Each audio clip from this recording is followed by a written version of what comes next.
నిన్నటి రోజుతో మనం బాలకాండ పూర్తి చేసుకోగలిగాం. శ్రీరామాయణ అంతర్గతమైనటువంటి బాలకాండ పూర్తి చేసి ఈనాడు అయోధ్యకాండలోకి ప్రవేశిస్తున్నాం. వాల్మీకి మహర్షి ఆ కాండలకి ఆ పేర్లు ఉంచడం వెనక శ్రీరామాయణానికి సంబంధించినటువంటి కథా విశేషాన్ని వివరణ చేస్తున్నటువంటి పరిస్థితిని బట్టి ఆ కాండలకు ఆ పేర్లు ఉంచారు. అయోధ్యకాండ అంటే ప్రధానంగా అయోధ్యానగరంలో జరిగినటువంటి ఇతివృత్తం.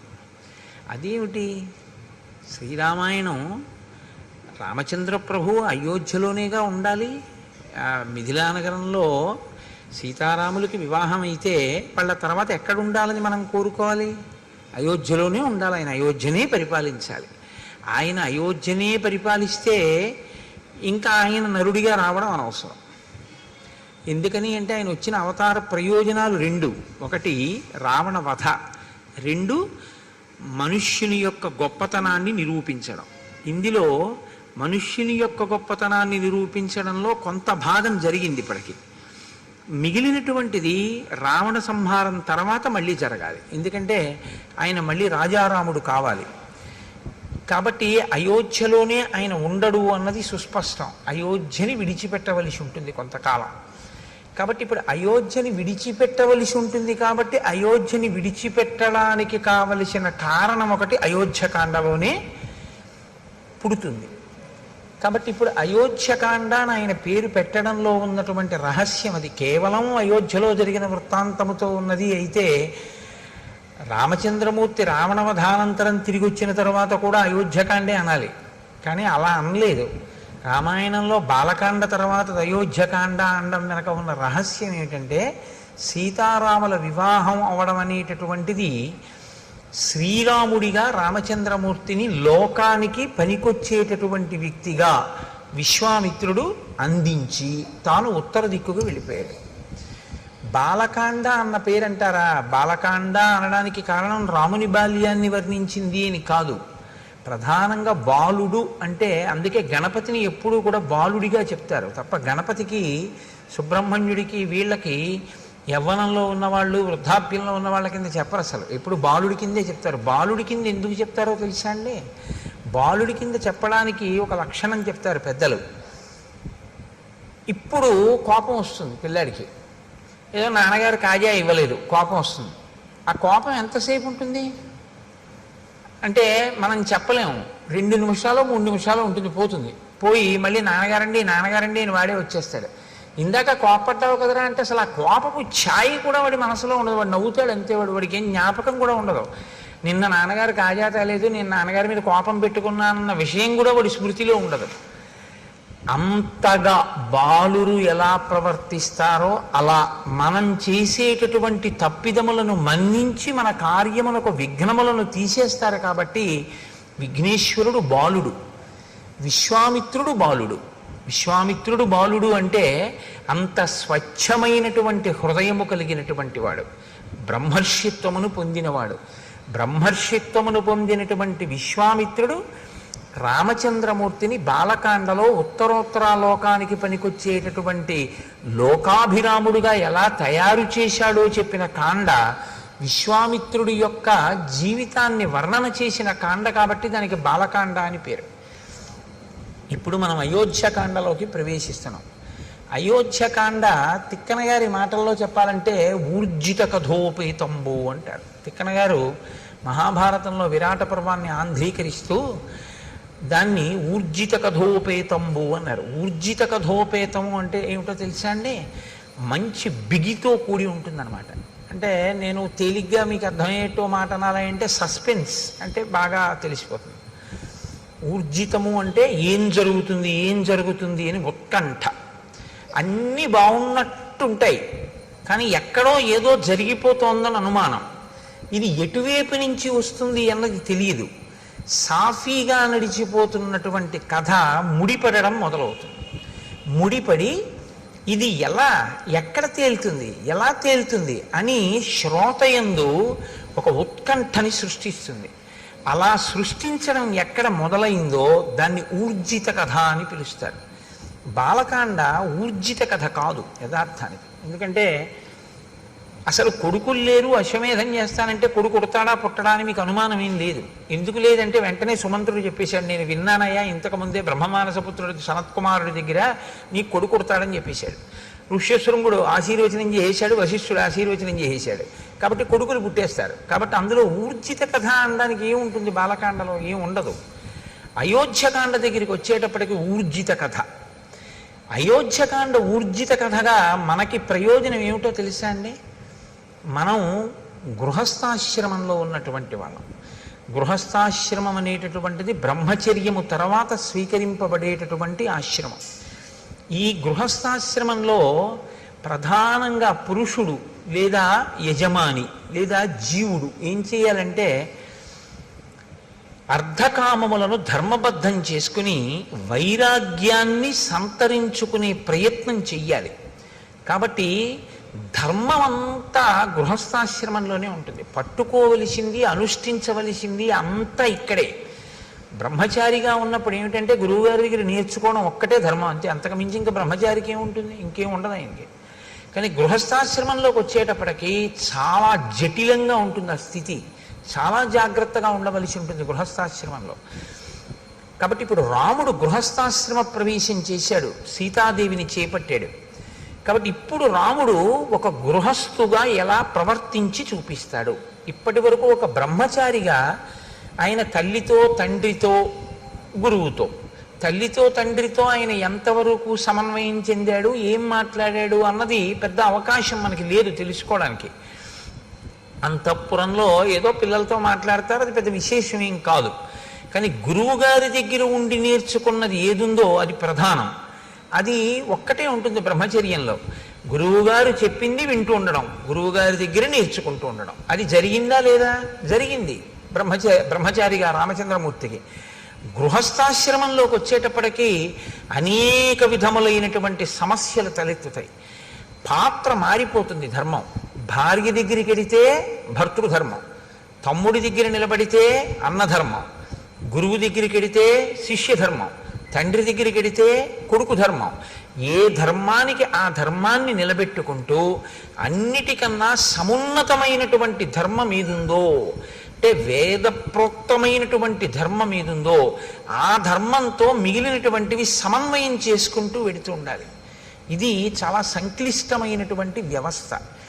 ఇందులో మనకి పెద్దలు ఏం చెప్తారంటే, ఈ ధర్మం అనేది మీరు ఎక్కడ తెలుసుకోవాలి అంటే ఒక్క వేదంలోంచే తెలుసుకోవాలి. ఎందుకంటే ధర్మం చెప్పడానికి అధికారం ఇంకెవరికి లేదు.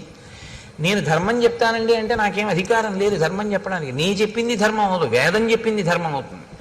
వేదం చెప్పింది ధర్మం అయితే వేదం చదివి తెలుసుకోగలిగినటువంటి ప్రజ్ఞ ఇవాళ ఎంతమందికి ఉంటుంది? వేదంలో ధర్మం ఇలా ఉంది అని మనం ఎలా చెప్పగలం? చెప్పలేం. కాబట్టి ఋషులు ఏం చేశారంటే స్మృతులు కింద తీసుకొచ్చారు. గౌతముడు ఒక స్మృతి రచన చేశాడు, దాన్ని గౌతమ స్మృతి అంటారు. యాజ్ఞవల్కుడు ఒక స్మృతి చేశాడు, యాజ్ఞవల్క స్మృతి, అత్రి స్మృతి. ఇలా స్మృతులు వచ్చాయి. స్మృతులు ఏం చేస్తాయంటే వేదంలో ఉన్నటువంటి ధర్మసూత్రములను క్రోడీకరించి వాటిని అందంగా ఒక పొందికతో తీసుకొస్తారు. దానికి స్మృతి అని పేరు. శృతి స్మృతి రెండు విరుద్ధంగా ఉండవు. శృతిని స్మృతి అనుసరిస్తుంది. శృతిని స్మృతి ఎక్కడైనా తిరస్కరిస్తే దాన్ని మనం పాటించవలసిన అవసరం ఉండదు, ఎందుకంటే అది ధర్మ విరుద్ధం అవుతుంది. అసలు ధర్మ విరుద్ధమైన విషయాన్ని ఋషి ప్రతిపాదించడం. కాబట్టి శృతికి స్మృతికి మధ్యలో ఏదైనా భేదం ఉందా అంటే అది ఉన్నట్టు నీకు కనపడుతోందేమో, కానీ పెద్దల దగ్గర ఆశ్రయించి నువ్వు తెలుసుకుంటే ఆ భేదం ఉండే అవకాశం పెద్దగా ఏమి ఉండదు. ఋషి ఎప్పుడూ మన ప్రయోజనం కొరకే మాట్లాడతారు. కాబట్టే రఘువంశ కావ్యంలో కాళిదాసు గారు ఓ మాట అంటాడు, వేదాన్ని స్మృతి ఎలా అనుసరించిందో అలా నందినీ ధేనువుని దిలీప మహారాజు అనుసరించాడు అన్నాడు. శృతేరివార్థం స్మృతి రన్వగచ్చత్ అన్నాడు. శృతి యొక్క అర్థం వేదం ఏం చెప్పిందో దాన్ని స్మృతి అనుసరించినట్లు దిలీపుడు ఆ గోవుని నందినీ ధేనువుని అనుసరించాడు అన్నాడు. కాబట్టి ఇప్పుడు ధర్మాన్ని పాటించాలి, స్మృతులన్నా తెలిసి ఉండాలి, వేదమన్నా తెలిసి ఉండాలి. నాకు వేదము తెలియదు, స్మృతులు తెలియదు, మరి ఏం తెలుసుకుంటే ధర్మం తెలుస్తుంది? వేదోపబ్రహ్మణమైనటువంటి రామాయణంలో రాముడు ధర్మమూర్తి అయ్యాడు. ఎలా అయ్యాడు? పుట్టుక చేత ధర్మమూర్తి కాలేదు, ధర్మాన్ని అనుష్ఠించి ధర్మమూర్తి అయ్యాడు. కాబట్టి ఇప్పుడు నీవు శ్రీరామాయణం అయోధ్యకాండ ప్రత్యేకించి బాగా అర్థమైతే నీకు అనేకమైనటువంటి ధార్మిక విషయముల మీద అనుమానాలు తీరిపోతాయి. కానీ మీరు దాన్ని చాలా జాగ్రత్తగా అర్థం చేసుకోవలసి ఉంటుంది. అర్థం చేసుకుంటే మాత్రం అసలు గృహస్థాశ్రమంలో ఎలా బ్రతకాలి, ఎలా ఉంటాయి విషయాలు అన్నదాన్ని అసలు అయోధ్యకాండ ఆవిష్కరించినట్లుగా శ్రీరామాయణంలో మిగిలిన కాండలు చూపించలేవు. ఎందుకంటే సుందరకాండ ఉపాసన కాండ, అయోధ్యకాండ గృహస్థాశ్రమ ధర్మములను వివరించేటటువంటి కాండ. అందుకే అయోధ్యకాండ ప్రధానంగా ఎవరు విని తీరాలి అంటే గృహస్థాశ్రమంలో ఉన్నటువంటి వాళ్ళందరూ వినాలి, గృహస్థాశ్రమంలోకి వెళ్ళే వాళ్ళందరూ వినాలి. అంటే మినహాయింపు ఎవరికి ఉంటుంది? బహుశः ఉంటే శ్రీరామాయణాన్ని ఆదరణతో వినేటటువంటి సన్యాసికి తప్ప మిగిలిన వాళ్ళందరూ వినవలసింది.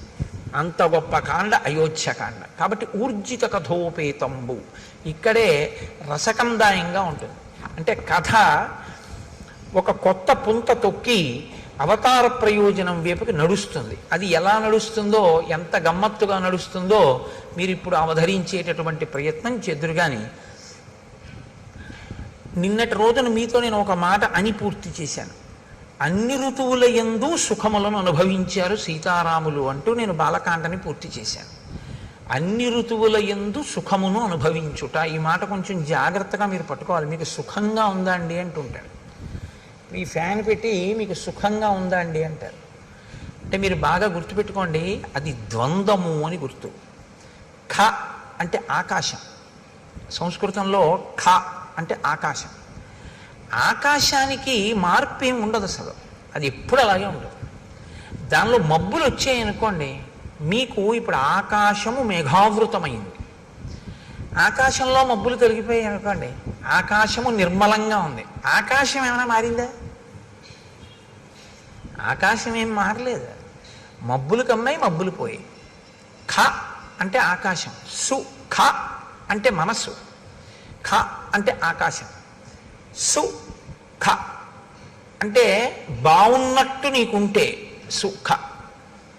ఆ సు కాసేపటికి బాగుండనట్టు అనిపిస్తే దుఃఖ. ఖ అలాగే ఉంది, ముందున్న సు మారింది, దు మారింది, అంతే. ఇది పట్టుకోవడమే వైరాగ్యం వైపు వెళ్ళడానికి మొదటి మెట్టు. ఎందుకంటే సు ఎప్పుడూ సుగా ఉండిపోయింది అనుకోండి, సత్యమై కూర్చుంటుంది. అంటే మీకు నేను ఉదాహరణ చెప్పాలి అంటే, నేను అయోధ్యకాండ రాత్రి 11 అయినా చెప్తున్నాను అనుకోండి, మీకు సు దు అవుతుంది. ఎందుకంటే 6:30కి మొదలెట్టింది బాగుంటుంది, 8:30 తర్వాత కొంచెం సు చెరగడం మొదలవుతుంది. 10 అంటే నాకు మీ విషయంలో అలా అనిపించట్లేదు, ఎందుకంటే ఎంత చెప్పినా వింటున్నారు. రాత్రి 12కు కూడా నేను చెప్పడం మొదలెట్టాను అనుకోండి, ఏమో దు అవుతుందేమో, ఇదేంటి వీడి వదిలిపెట్టడా ఏమిటి మన్నని. కాబట్టి అప్పటి వరకు బాగున్నది అప్పుడు ఎందుకు బాగోలేదు అంటే, అప్పటికి కావలసినటువంటిది ఒకటి ఆవశ్యకమైపోయి దానికి ఇది ప్రతిబంధకం అయిపోయింది. అప్పుడు ఈ సు దు అవుతుంది. ఈ సు దు రెండు తీసేసి ఖాగా ఉండిపోయాడు అనుకోండి, వాడే జ్ఞాని, అంతే. ఇది మీరు పట్టుకోవడంలోనే ఉంటుంది. కాబట్టి అన్ని ఋతువులలోనూ సుఖం అనుభవించేది అంటే, ఆయా ఋతువులలో ఏది తీసుకుని ఎలా ఉంటే సంతోషంగా ఉంటుందో అలా వాళ్ళు ఉన్నారు. శీతాకాలంలో ఏసీ వేసుకు పడుకున్నాడు అనుకోండి, పిచ్చాడు అనుకుంటారు. వేసవి కాలంలో ఏసీ వేసుకు పడుకుంటే సుఖంగా ఉందంటాడు. అంటే ఏ ఋతువులో దేన్ని వాడుకుంటే మనసుకి సంతోషంగా ఉంటుందో అలా వాళ్ళు గడిపారు. అంటే సీతారాములు సంతోషంగా ఉన్నారా? మీకు అనుమానమా? అన్ని ఋతువులలోనూ సంతోషంగా ఉన్నారంటే 365 రోజులు సంతోషంగానే ఉన్నారు. ఇప్పుడు ఈ సంతోషానికి అడ్డేదైనా వచ్చిందనుకోండి, బాగా గమనించండి నేను చెప్పే మాటని. ఇప్పుడు ఈ సంతోషానికి అన్ని ఋతువులలో సీతారాములు సంతోషంగా ఉన్నారు. ఇప్పుడు సీతారాములు అడవికి వెళ్ళిపోతారు. పెద్ద విచిత్రం ఏంటంటే, మీకు తెలియదా నాకు తెలియదా, నేను దాచిపెట్టవలసిన అవసరం ఏముంది అందులో, నేను దాచిపెడితే మాత్రం మీకు తెలియదా? అడవికి వెళ్ళిపోయారు. అడవికి వెళ్ళిపోతే మీరు నేను ఏం చేస్తామంటే ఇలా వేళ్ళు విరిచి అయ్యయ్యయ్యో ఎంత పని చేసిందండి మందర, ఎంత పని చేసిందండి కైకమ్మ, రాముడు అడవికి వెళ్ళిపోయాడు, పాపం ఎంత కష్టపడుతున్నాడో అంటాం. ఆయనకి అది సూ కాదు దూ కాదు, ఆయన అందుకనే నవమి నాడు పుట్టాడు. ఆయన ఏమంటాడంటే, మా నాన్నగారిని సత్యంలో నిలబెట్టి నా ధర్మాన్ని నేను పోషించాను కాబట్టి నాకు సంతోషం అంటాడు. మీకు దుఃఖంలా కనపడుతున్నది రాముడికి దుఃఖం కాదు. అది రాముడికి దుఃఖం అయితే రామాయణం నేను చెప్పక్కర్లేదు, మీరు వినక్కర్లేదు. ఆయనకి ధర్మం కావాలంతే. ధర్మం పట్టుకుని ఉంటే ఆయనకి సంతోషం. ధర్మం వదిలేశాడో రాముడు, అది ఆయనకి ఇబ్బంది. అందుకే అసలు వదలడం. ఎప్పుడైనా వదిలిపెడతాడేమో అన్నట్టు అనిపిస్తుంది ఒక్కొక్కసారి, కానీ వదలడం, దాన్ని పట్టుకుంటాడు. ఇది మీరు రామపాత్ర వైపు నుంచి పట్టుకోవాలి. కదలని రాముడు కదలకుండా ఉన్నా కదిలిపోతున్న పాత్రలు ఎన్నున్నాయో పట్టుకోవడం రామాయణం.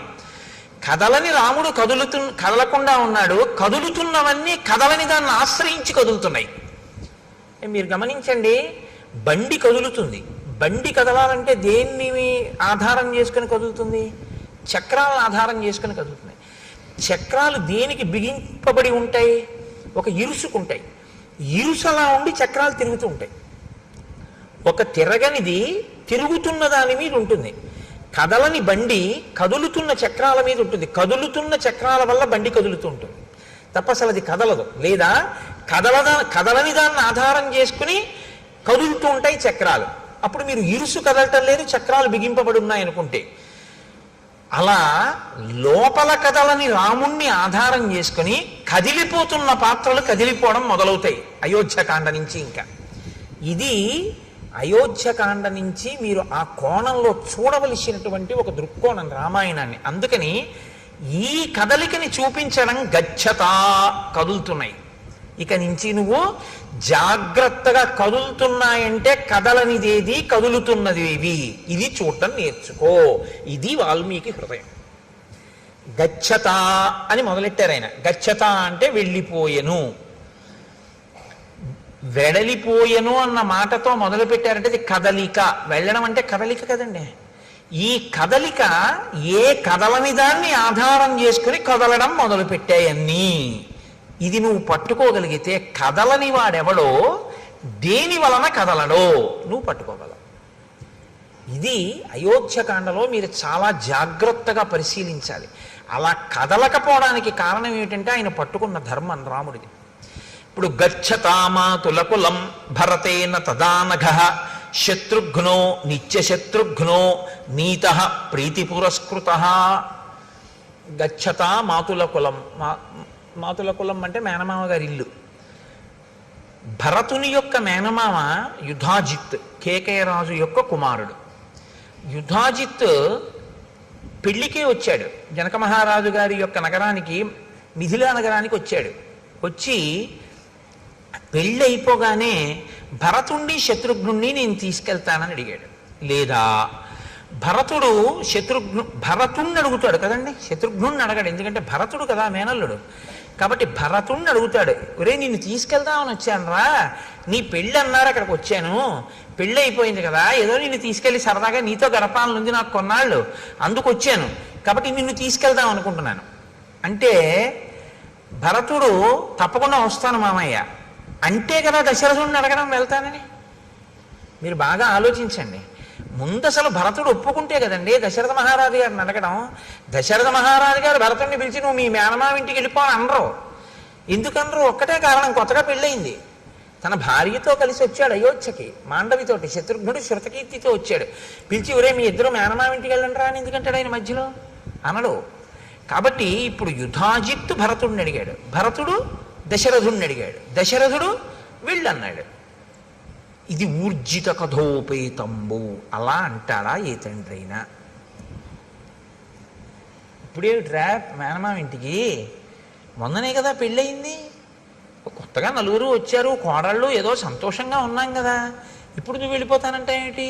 పైగా మీరు ఆలోచించండి, భరతుణ్ణి దశరథుడు పంపించేశాడు అనుకోండి. బాగా ఆలోచించండి మీరు. భరతుణ్ణి సరే వెళ్ళు మేనమామ ఇంటికి అన్నాడు.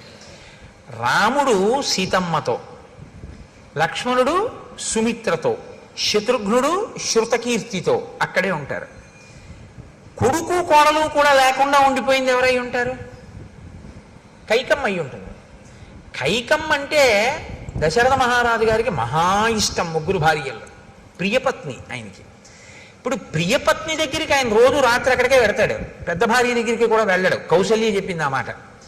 కైకమ్మ దగ్గరికి వెడితే కైకమ్మ ఏముంటుంది, ఏమండే వాడినేమో మీరు పంపించేశారు, ఇల్లు చిన్నపోయింది, కొడుకు లేడు కోళ్ళు లేదు, వాళ్ళిద్దరూ సంతోషంగా ఉన్నారు, నేను చూడండి ఎలా ఉన్నానో అంటుందా? అందా?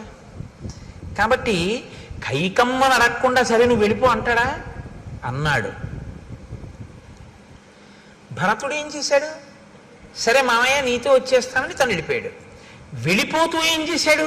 శత్రుఘ్నుని తీసుకెళ్ళిపోయాడు. అసలు మొదటి శ్లోకంలో ఉందండి పట్టంతా అయోధ్యకాండలో. గచ్చతా మాతుల కులం భరతేన తదానగ శత్రుఘ్నో నిత్యశత్రుఘ్నో నీత ప్రీతి పురస్కృత. తీసుకెళ్లేటప్పుడు ఎలా తీసుకెళ్ళాడు? శత్రుఘ్నుణ్ణి అత్యంత ప్రీతితో తీసుకెళ్ళాడు. అత్యంత ప్రీతితో తీసుకెళ్ళడం దోషం కాదు, కానీ శ్రీరామాయణాన్ని మీరు జాగ్రత్తగా పరిశీలనం చేస్తే మాండవి శృతకీర్తి కూడా భరత శత్రుఘ్నులతో యుధాజిత్ ఇంటికి వెళ్ళినట్టు కనపడదు. భరతుడు తన మేనమామ ఇంటికి వెళ్తున్నాడు, శత్రుఘ్నుడికి యుధాజిత్తు మేనమామ కాడు. కానప్పుడు శత్రుఘ్నుడిని భరతుడు ఎలా పిలిచాడు? రమ్మని పిలిచాడు. శత్రుఘ్నుడు ఎలా వెళ్ళిపోయాడు? వెళ్ళిపోయిన వాడు ఇప్పుడు రమ్మన్నాడు, ఏమిటి రమ్మని బాగుంటుందా అని ఏమాత్రం అనుకోకుండా ప్రీతితో వెళ్ళిపోయాడు, ప్రీతితో తీసుకెళ్ళిపోయాడు. అంటే భరత శత్రుఘ్నుల మధ్య ఉన్న అన్యోన్యత ఎంత గొప్పదంటే, భరతుడు ఎక్కడుంటే శత్రుఘ్నుడు అక్కడ ఉంటాడు. కథని కథగా వినండి అంతే మీరు. నేను అదే మీకు మనవి చేసింది, శ్రీరామాయణాన్ని మీరేం పెద్ద చిలవల పలవలు చెయ్యక్కర్లేదు, కథని కథగా వినండి, అది అమృత ఫలం అంతే. ఎందుకంటే అది జరిగిన కథ, వాల్మీకి మహర్షి ఆచమనం చేసి దర్శనం చేసి రాశారు. మళ్ళీ మీరెందుకు దానికి కొత్త వన్నెలద్దడం ఏం అక్కర్లేదు, ఉన్నవి వినండి చాలు. ఉన్నది వింటే మీకు అమృతం లభిస్తుంది. అవతార ప్రయోజనం నెరవేరడానికి కథ ఎలా బిగుస్తోందో చూడండి. ఇప్పుడు వీళ్ళిద్దరి మధ్య సఖ్యత ఉంది. మిగిలిపోయిన వాళ్ళిద్దరు ఎవరు? రామలక్ష్మణులు మిగిలిపోయారు. వాళ్ళిద్దరు ఎక్కడున్నారు? అయోధ్యలో ఉన్నారు. వాళ్ళిద్దరి భార్యలు ఎక్కడున్నారు? అయోధ్యలో ఉన్నారు. భరత శత్రుఘ్నుల భార్యలు ఎక్కడున్నారు? అయోధ్యలోనే ఉన్నారు. పంపించిన దశరథుడు ఏదైనా మనస్సులో వాళ్ళు ఇక్కడ ఉండడం ఇష్టం లేక పంపాడా? వెళ్ళిపోయిన వాళ్ళు పెళ్ళవగానే ఏదైనా మనసు మారి మనం ఇక్కడ ఎందుకు, మనం మేనమామ ఇంటికి వెళ్ళిపోదామని వెళ్ళారా? ఇప్పటి వరకు ఇలాంటి అనుమానాలు ఏం లేవు రామాయణంలో కదండి. రామాయణం జరుగుతున్నప్పుడు దశరథుడి అంతఃపురం పక్కింట్లో మీరు ఉన్నారని ఊహిస్తే లోకం విషయాలు మనకు ఎక్కువ కావాలి కాబట్టి మనం ఆ కోణంలో ఆలోచించినప్పుడు దశరథుడు వెళ్ళమన్నాడా? పెళ్ళవగానే ఏమైనా మార్పు వచ్చి ఎవరి గొడవ వాళ్ళు చూసుకుంటూ ఏమైనా భరత శత్రుఘ్నులు ఇద్దరు వేరే వెళ్ళారా? మళ్ళీ ఇందులో కొత్త గొడవ ఏమిటంటే, భరత శత్రుఘ్నులు అన్నదమ్ములు గారు, ఒక తల్లి బిడ్డలు కారు, నలుగురు ఒక తండ్రి బిడ్డలు, కానీ నలుగురు ముగ్గురు తల్లుల బిడ్డలు. ఇందులో రామలక్ష్మణులు ఓ తల్లి బిడ్డలు మిగిలిపోయి శత్రుఘ్నులు ఓ తల్లి బిడ్డలు వెళ్ళిపోతే ఏదో ప్రమాదాన్ని మీరు శంకించవచ్చు. రాముడి దగ్గర సుమిత్ర కొడుకున్నాడు, భరతుడి దగ్గర సుమిత్ర కొడుకే ఉన్నాడు. సుమిత్రకి ఇద్దరు బిడ్డలు, లక్ష్మణుడు శత్రుఘ్నుడు. ఒకడు రాముడితో ఉన్నాడు, ఒకడు భరతుడితో ఉన్నాడు. ఒక తల్లి బిడ్డలే అయినా కూడా ఏమంటే రాజ్యం కదా, అధికారం కదా, వాళ్ళిద్దరి మధ్య మళ్ళీ పొసగలేదు. అందుకని ఒక ఆయన అటు చేరాడు, ఒక ఆయన ఇటు చేరాడు అనుకుందామా? అలా అనుమానం ఏమైనా ఉందా మీకు? ఊర్జిత కథోపేతంబో, ఆ కదలికలోనే ఎన్ని కదలికలు వచ్చాయో చూడండి, ఆలోచనలు. భరతుడు అక్కడ కదిలితే శత్రుఘ్నుణ్ణి తీసుకుని వెళ్ళిపోతే ఎంత కదిలిందో చూడండి కథ, ఎన్ని ఆలోచనలు కదిలేయో చూడండి. ఇప్పటి వరకు అలా ఏమైనా అవకాశం ఉందా ఎక్కడైనా? లేదు. ఇంకిక్కడి నుంచి అన్నీ కదులుతుంటాయి లోపల. కాబట్టి ఇప్పుడు ఆ వెంటనే మహర్షి అంటారు, మాతులే నాశ్వపతిన చేత భరతుడు శత్రుఘ్నుణ్ణి కూడా తీసుకుని వెళ్ళినా భరతుడి మేనమామ అయిన యుధాజిత్తు వీడు కూడా ఎందుకు వీడితోటన్న భావన ఆయనకేం లేదు. ఈ ఇద్దరు పిల్లలకి యుధాజిత్ ఇంటికి వెళ్ళిపోయేటప్పుడు నేను అన్నయ్యతో వెళ్ళడం ఎందుకని శత్రుఘ్నుడికి లేదు, ఇప్పుడు తమ్ముడిని తీసుకెళ్ళడం ఎందుకని భరతుడికి లేదు. అంటే అందరి మనసులు నిర్మలంగానే ఉన్నాయా? మరి ఎందుకు తీసుకెళ్ళినట్టు యుధాజిత్తు? ఒక్క కారణం చేత మాత్రమే తీసుకెళ్ళాడు, మేనమామగా తన ముద్దు చెల్లించుకోవడానికి. అంతకన్నా నువ్వు అనుమానాలు ఏమీ పెట్టుకోవద్దు. మహర్షి వేసినటువంటి సంకేతం. నువ్వు అంతకన్నా ఏమైనా అనుమానాలు పెట్టేసుకుంటావేమో, అక్కర్లేదు. ఎందుకని? పుత్రస్నేహేన లాలిత, మాతులే నాశ్వపతిన. అశ్వపతి యుధాజిత్తుకున్న మారుపేరు. కేవలం మేనమామల ముద్దు మేలైన ముద్దు, తాతలకు తా ముద్దు తాను అబ్బాయి అని జానపదం. మేనమామల ముద్దు మేలైన ముద్దు, అందుకని మేనమామ తీసుకెళ్ళాడు. వాళ్ళు వెళ్ళారు. వెళ్ళిన వాళ్ళు అక్కడికి వెళ్ళిపోయారు కదా పెళ్ళవగానే. మరి భార్యల మీద కానీ తండ్రి మీద కానీ వాళ్ళంత ప్రేమ లేని వాళ్ళ? మరి రామలక్ష్మణులు ఉన్నారు, వాళ్ళిద్దరు వెళ్ళిపోయారు.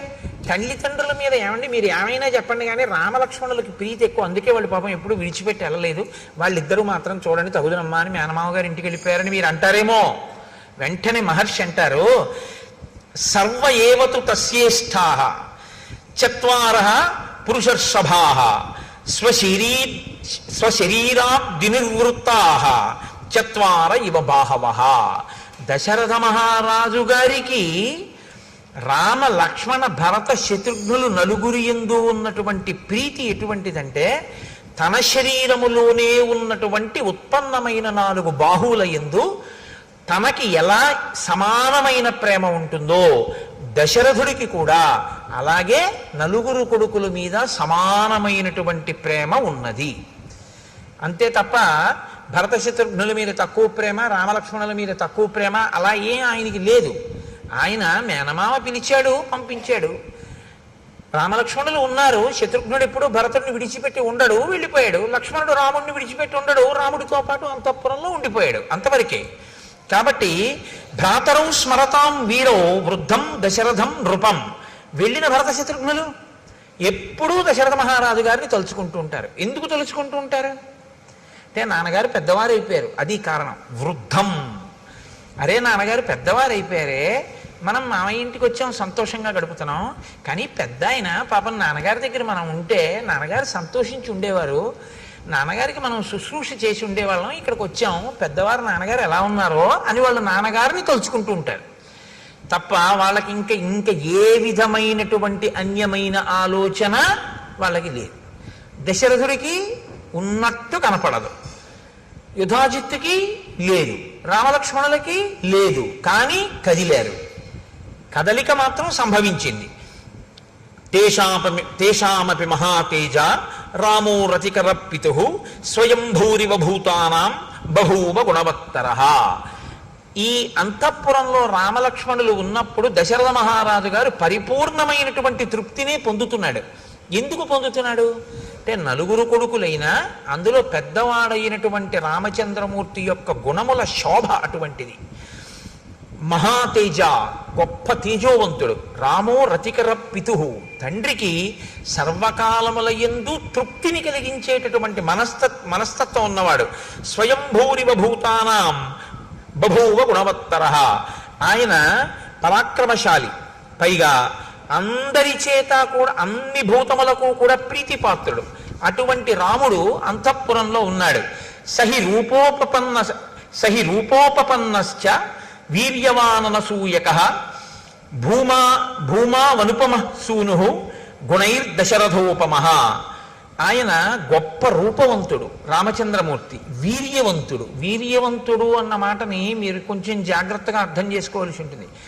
వీర్యవాన్ అని సంస్కృతంలో ఎందుకంటారంటే, వీర్యవాన్ అంటే అర్థం ఏంటంటే, శత్రువులతో యుద్ధం చేసేటప్పుడు తాను లోపల ఏ విధంగానూ నీరసపడకుండా, అంటే 1000 మంది వచ్చి మీద పడ్డారనుకోండి, కొట్టేస్తే మళ్ళీ 1000 మంది వచ్చారనుకోండి, ఇలా ఎంతసేపు యుద్ధం చేయని ఇలా వచ్చి మీద పడుతూనే ఉన్నారని లోపల తాను కుందకుండా ఎంతో ప్రీతితో రెట్టించిన ఉత్సాహంతో లోపల తనని తాను నిలబెట్టుకుంటూ ఎదుటివాడితో పోరాటం చెయ్యగలిగినటువంటి వీరుణ్ణి వీర్యవాన్ అని పిలుస్తారు.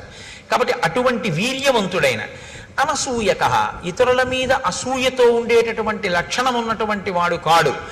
భూమా అనుపమ సూనుః, ఈయన పోల్చి చెప్పడానికి వీలు లేనటువంటి కుమారుడు. గుణైర్ దశరథోపమః, దశరథుని యొక్క కుమారుడైనటువంటి రామచంద్రమూర్తి అన్ని గుణముల చేత శోభించి అందరి యొక్క మన్ననలను పొంది ఉన్నాడు.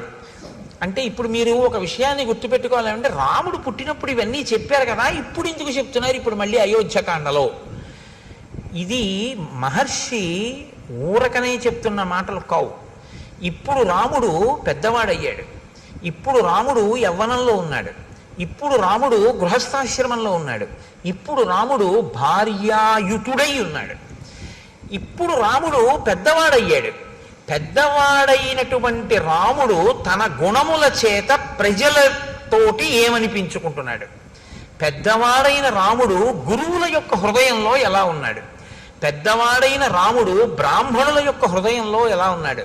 పెద్దవాడైన రాముడు విద్వాంసుల హృదయంలో ఎలా ఉన్నాడు?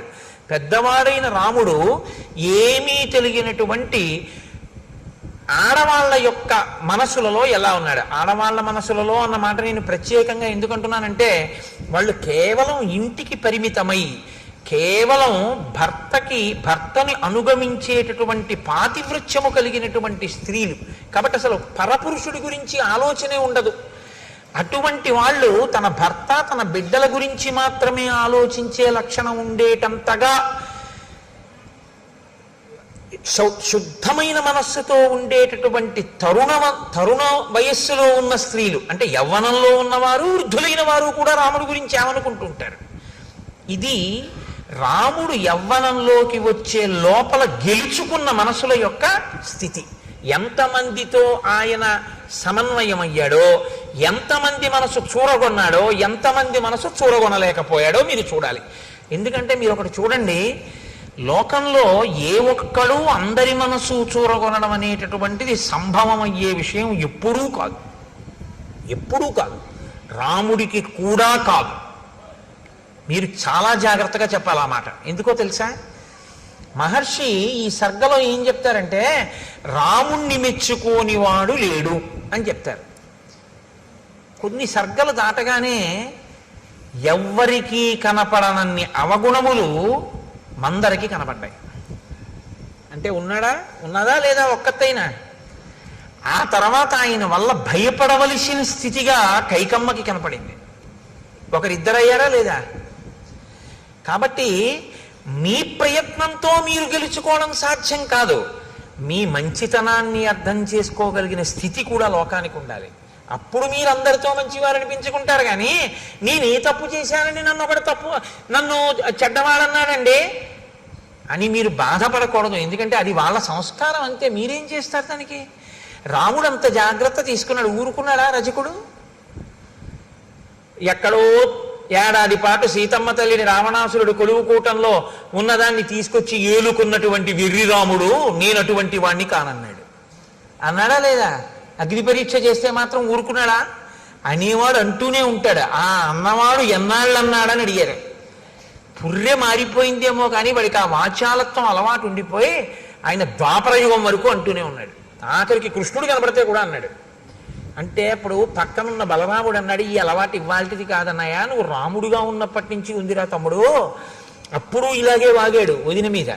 ఇహ ఈ పుర్రె తనంత తాను మారదు, ఈ పుర్రె నువ్వు పగలగొట్టే అన్నాడు. అంటే అప్పుడు కృష్ణుడు పగలగొట్టేశాడు ఆ పుర్రె. అంత మౌఢ్యంతో ఉంటారు ఒక్కొక్కళ్ళు. కాబట్టి వాళ్ళకి మీరు మంచి అవ్వాలి అని మీరు కోరుకోకూడదు కూడా. మీరు ధర్మపదంలో ఉన్నారా లేరా? అంతేగాని నాకు 198 మందే మంచివారు అన్నారండి, 2 ఓట్లు రాలేదని దాని గురించి బాధపడిపోకూడదు. అలా ఉండదు లోకంలో. ధర్మాన్ని మీరు పట్టుకున్నారా లేదా అంతవరకు. కాబట్టి నతు నిత్యం ప్రశంతాత్మ మృదుపూర్వంతు భాషతే ఉచ్యమానోపి పరుషం నోత్తరం ప్రతిపద్యతే.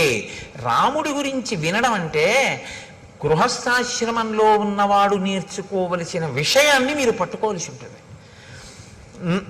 సతు నిత్యం ప్రశాంతాత్మ, ఆయన ఎప్పుడూ ప్రశాంతమైనటువంటి స్థితిలో ఉంటాడు. ఇది కొంచెం మీరు జాగ్రత్తగా పట్టుకోవాలి. నేను ప్రశాంతంగా ఉన్నానండి, మీరు వచ్చి నన్ను తిట్టారు, నా మనసు పాడైపోయింది. ఇప్పుడు బాగా గుర్తుపట్టండి, నేను మీ తిట్లు పుచ్చుకోలేదు. ఏమైంది? మీరు పాడయ్యారు కదా. ఇన్ని తిట్టినా వాడు చూడరా హాయిగా వెళ్ళిపోతున్నాడు, వాడు ఏం పట్టించుకోవడం, ఇంకా బీపీ మీకే వస్తుంది కదా. అంటే ఏది పుచ్చుకోవచ్చో ఏది పుచ్చుకోకూడదో దాన్ని పుచ్చుకోవలసిన దాన్ని పుచ్చుకుని పుచ్చుకోక్కర్లేదనుకున్న దాన్ని పుచ్చుకోక్కర్లేకుండా పక్కగా వదిలేయగలిగిన ప్రజ్ఞ, అంటే అది సద్విమర్శ అయి మంచి అయితే పుచ్చుకుని, అప్పుడు అది మీరు తీసుకోవాలి, ఇది మనం మార్చుకోవలసింది అనుకుంటే పుచ్చుకుని మార్చుకుంటారు. బాధపడవలసిన అవసరం ఉంది. ఇది మనం పుచ్చుకోవలసిన అవసరం ఉన్నది కాదు అనుకుంటే మీరు దాన్ని వదిలిపెట్టేస్తారు. ఇప్పుడు బాధపడవలసిన అవసరమే ఉంది. మీరు పట్టుకున్నారో లేదో. అలా ఉంటే మీరు ప్రశాంతాత్మ. అలా కాకుండా మీకు పనికొచ్చేదే చెప్పాడు ఒక ఆయన. ఏమంటే అలా ఉండకండి, కొంచెం మీరు అనుకుంటున్నారు కానీ కాస్త మీరు అలా ఉండడం వల్ల ఇబ్బంది ఉంటుంది, మీరు కొంచెం ఆ పద్ధతి మార్చుకుని ఇలా ఉండండి అన్నాడు. మీరు కొంచెం పరిశీలన చేస్తే నిజమే, నేను అలా చేయడం కన్నా ఇలా చేస్తే బాగుంటుందేమో అనిపించింది. అప్పుడు మీరు అలా చేయండి, ప్రశాంతాత్మ. మీరు నాకు ఆయన చెప్పడం ఏమిటి, నాకు ఆయన నన్ను ఆయన అలా అండం ఏమిటి అని పీక్కున్నారు అనుకోండి, అశాంతాత్మ, అశాంతి. ఇప్పుడు అది మనం పుచ్చుకోవలసింది లేదు. ఆయనకి తెలియదు పాపం, ఏం మాట్లాడాలో తెలియదు, కాబట్టి ఏదో మాట్లాడాలనుకుని మాట్లాడేశాడు అంతే. కాబట్టి దాని గురించి పెద్ద చింత లేదు, వదిలిపెట్టేసి అక్కడతో. ఇప్పుడు ప్రశాంతాత్మ కదా. ఇది మిమ్మల్ని బట్టి ప్రశాంతాత్మ కానీ పక్కవాడిని బట్టి ప్రశాంతాత్మ ఎప్పుడూ ఉండదు. అలా అయితే నేను ఏం చేయాలో తెలుసా అండి, అసలు మనిషి అన్నవాడు కనపడని చోటుకు పారిపోవాలి నేను ప్రశాంతంగా ఉండాలంటే. అది సంభవం అండి గృహస్థాశ్రమంలో. తెల్లారులేస్తే కొడుకుంటాడు, భార్య ఉంటుంది, బిడ్డలు ఉంటారు, పాలవాడు ఉంటాడు, పూలవాడు ఉంటాడు, ఉద్యోగానికి వెడతాం, అధికారులు ఉంటారు, అందరూ ఉంటారు. అందరితోటి సమన్వయం అవ్వాలి. అందరితోనూ సమన్వయం అవుతూ మీరు ప్రశాంతాత్మ. అలా ఉండాలంటే ఇది మీకు రావాలి. మీకు వస్తే మీరు ప్రశాంతాత్మ. రాముడు ప్రశాంతాత్మ. ఇది పట్టుకోండి బాగా. ఇప్పుడు రాముడు ఏది పుచ్చుకోవాలో అది పుచ్చుకుంటాడు, ఇది అక్కర్లేదని కూడా వదిలేస్తాడు. అందులో ఆయన ఇప్పుడు అలాగే ఉంటాడు. ఉండని వాళ్ళు ఎవరంటే ఇన్నన్నా అలా ఉన్నాడని బాధపడేవాడు, ఇంత చెప్పినా మార్చుకోలేదని బాధపడేవాడు, లేకపోతే నీ చెప్తే మార్చుకున్నాడని పొంగిపోయేవాడు. మీరు పట్టుకున్నారో లేదో. ఆయన మార్చుకున్నాడండి, ఆయనండి నీ చెప్తేనే మార్చుకున్నాడని వీడు పొంగిపోయాడు. ఇప్పుడు పొంగు వీడిది, ఆయన ఏం లేదు, ఆయన ప్రశాంతాత్మ. నీ చెప్పానండి, ఆయన వినలేదు, వీడు కుంగిపోయాడు. కుంగిపోయింది వీణ, ఆయనకేం లేదు, ప్రశాంతాత్మ. పొంగు కుంగు నీకొస్తున్నాయి, ఆయనకేం లేదు.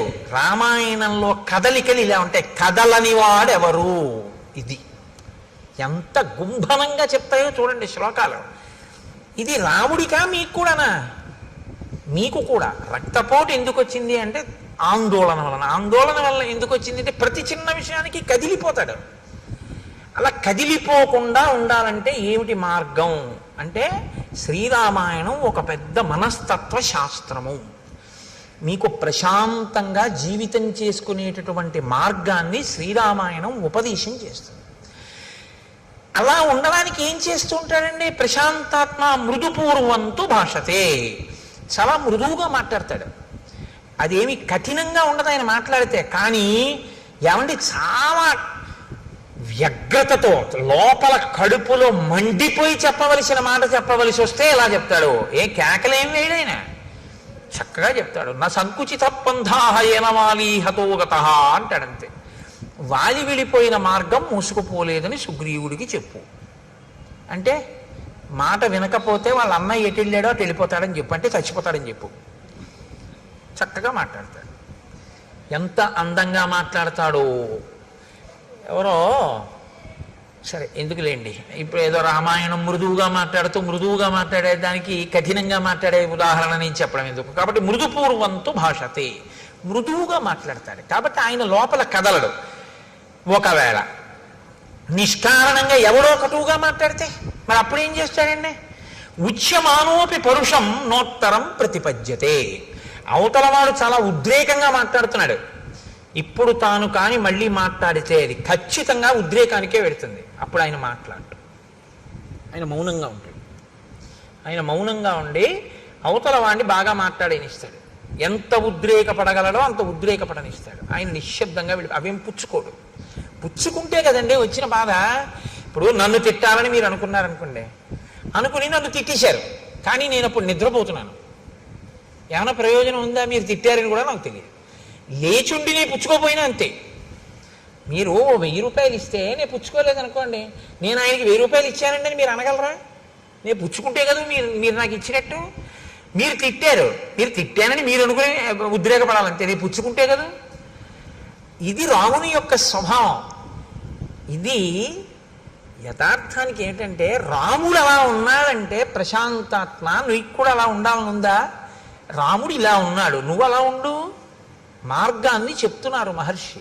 ఎందుకంటే గృహస్థాశ్రమంలో మనం వివిధమైనటువంటి వ్యక్తులతోటి సందర్భంలోకి వస్తాం. నాకు ఒక మిత్రుడు ఉండేవాడు, ఎప్పుడు ఎవరినో ఒకళ్ళని తిట్టేవాడు. రోజు ఆఫీసులో రోజు దెబ్బలాడేవాడు. మొన్న మా అమ్మాయి పెళ్లి భోజనానికి వస్తే నేను అన్నాను కూడా, నీ గురించి ఉపన్యాసంలో చెప్తున్నాను నేను ఈ మధ్యని. అంటే అతను అన్నాడు, నేను రోజున అన్నాను, ఏమయ్యా నువ్వు రోజు ఎవరో ఒకరితో దెబ్బలాడతావు కదా, అసలు ఎవ్వరూ దెబ్బలాడకుండా నువ్వు దెబ్బలాడినా మౌనంగా ఉన్నారనుకో, ఏం చేస్తావయ్యా, ఎలా దెబ్బలాడతావు అన్నాను. దెబ్బలాడకపోతే నాకు నిద్ర పట్టదండి కోటేశ్వరారు అనేది. మరి దెబ్బలాడకపోతే ఎవ్వరూ దెబ్బలాడకుండా అందరూ మౌనంగా ఉన్నారు, నువ్వేమన్నా ఊరుకున్నారు, ఏం చేస్తావు అన్నాను. మా ఆవిడితో దెబ్బలాడతానన్నాడు. మీ ఆవిడ దెబ్బలాడకపోతే అన్నాను. మా ఆవిడితో ఎలా దెబ్బలాడాలో నాకు తెలుసు అన్నాడు. నేను తెల్లబోయాను, ఎలా దెబ్బలాడతావు అన్నాను. ఆవిడని ఎలా దెబ్బలాడగలవు నువ్వు ఆవిడితో అన్నాను. ఏముంది, ఇంటికి వెళ్ళి అడుగుతాను, ఉత్తరాలు ఏమైనా వచ్చాయా అని అడుగుతాను. వచ్చాయి అందనుకోండి. కన్యాదానం ఎందుకు చేశాడు మీ నాన్న? కన్యాదానం చేసి నాతో పంపడం ఎందుకు, రోజుకో ఉత్తరం రాయడం ఎందుకు, నీకేమో పుట్టింటి మీద వ్యామోహం కల్పించడం ఎందుకు, నిమిషానికోసారి నువ్వు పుట్టింటికి ఎడతాను అనిపించేటట్టుగా చేయడం ఎందుకు, ఎందుకు కాపాడి దానికి ఆ పుట్టింట్లోనే ఉంచుకోపోయాడా, ఎందుకు ఇచ్చినట్టు పిల్లనని చెప్పి అయిన దానికి కాని దానికి చెలరైపోతాను అలా మెట్ల మీద. ఆవిడ కోపం వచ్చేదో అంటుంది. నేను అన్నాను, మరి ఉత్తరం రాయిపోతే అన్నాను. కన్యాదానం చేసేసాడుగా, ఇంకా ఏమైపోతాయి ఆయనకి ఎందుకు, ఓ క్షేమంగా ఉన్నావా ఏమిటని కూడా ఉత్తరం రాయడు. ఎంత గొప్ప నాన్నే మీ నాన్న అంటానన్నాడు. అయ్యో బాబోయ్ నాయన నీతో చాలా కష్టం రా అన్నాడు. కాబట్టి అలా ఉన్నాడనుకోండి, మీరేం చేస్తారు దానికి? అప్పుడు రాముడు ఏం చేస్తాడంటే మౌనంగా ఉంటాడు అన్నారు మహర్షి. నోత్తరం ప్రతిపద్యతే, ఏమీ మాట్లాడ్డు, నిశ్శబ్దంగా ఉంటాడు. ఆయన నిశ్శబ్దంగా, నేను మాట్లాడను, జవాబు చెప్పను ఇప్పుడు, అంతే, అలా ఉంటాడు. కథంచిదుపకారేణ కృతే నైకేన తుష్యతి నస్మరత్యపకారాణం శతమప్యాత్మవత్తయ. కథంచిదుపకారేణ, కథంచి అంటే కావాలని చేసింది కాదు, అనుకోకుండా చేసిన ఉపకారం. అనుకోకుండా ఆయన వల్ల ఒక ఉపకారం జరిగింది, కావాలని చేద్దామని చేసిన ఉపకారం ఏం కాదది. కథంచిదుపకారేణ కృతే నైకేన తుష్యతి, అలాంటి ఉపకారం ఒక్కటైనా సరే ఎంతో సంతోషపడిపోతాట. గుర్తుపెట్టుకుని ఆయనండి నాకు ఈ ఉపకారం చేశారు, ఆయనండి నాకు ఈ ఉపకారం చేశారంటట. నిజంగా ఆయన ఏం కావాలని ఏం చేయలేదు. ఏదో రాముడు నేను ఓ దగ్గర కూర్చున్నాం అనుకోండి, రాముడు టికెట్ కొనుక్కుందామని ఎడుతున్నాడు, రాముడి పెట్టి నా పెట్టి పక్కన పెట్టాడు, నాకేం చెప్పలేదు, వెళ్ళిపోయాడు. ఈలోగా ఓ దొంగ అటుగా వచ్చాడు, ఆ పెట్టి పట్టుకెడదాం అనుకుని నా పెట్టే అనుకుని పట్టుకెళ్ళలేదు, పక్క వాళ్ళ పెట్టి పట్టుకుని వెళ్ళబోయాడు, పట్టుకున్నారు, కొట్టారు. కొడుతుంటే అసలు నేను ఆ పెట్టి జోలికి వెళ్దాం అనుకున్నాను, ఆ పెట్టి అటుకుపోతే పోయేది, టికెట్ కోసం వెళ్ళాడు, ఆయన పెట్టి అనుకుని నేను ఎత్తుకుపోలేదన్నాడు. ఇప్పుడు రాముడు అనుకుంటాట, నేను ఆయనకి అప్పచెప్పపోయినా నా పెట్టె ఆయన పెట్టె పక్కన పెట్టడం వల్ల నా పెట్టె దొంగతనం కాకుండా రక్షింపబడింది. ఇప్పుడు నేనేమైనా రక్షించాను ఆయన పెట్టెని, ఆయన నాకు అప్పచెప్పాడా, నేను రక్షించానా? నేను రక్షించలేదు. ఆయన పెట్టె నా పెట్టె పక్కన పెట్టాడు, దొంగడు అనుకున్నాడు, రెండు పెట్లు నావనుకుని. నీ చెయ్యాలని చెయ్యకపోయినా ఉపకారం నా వలన అనుకోకుండా ఒక ఉపకారం జరిగినంత మాత్రం చేత దాన్ని తలుచుకో మహానుభావుడు ఎంత ఉపకారం చేశాడో అని కృతజ్ఞతతో పొంగిపోతుంటాట రాముడు.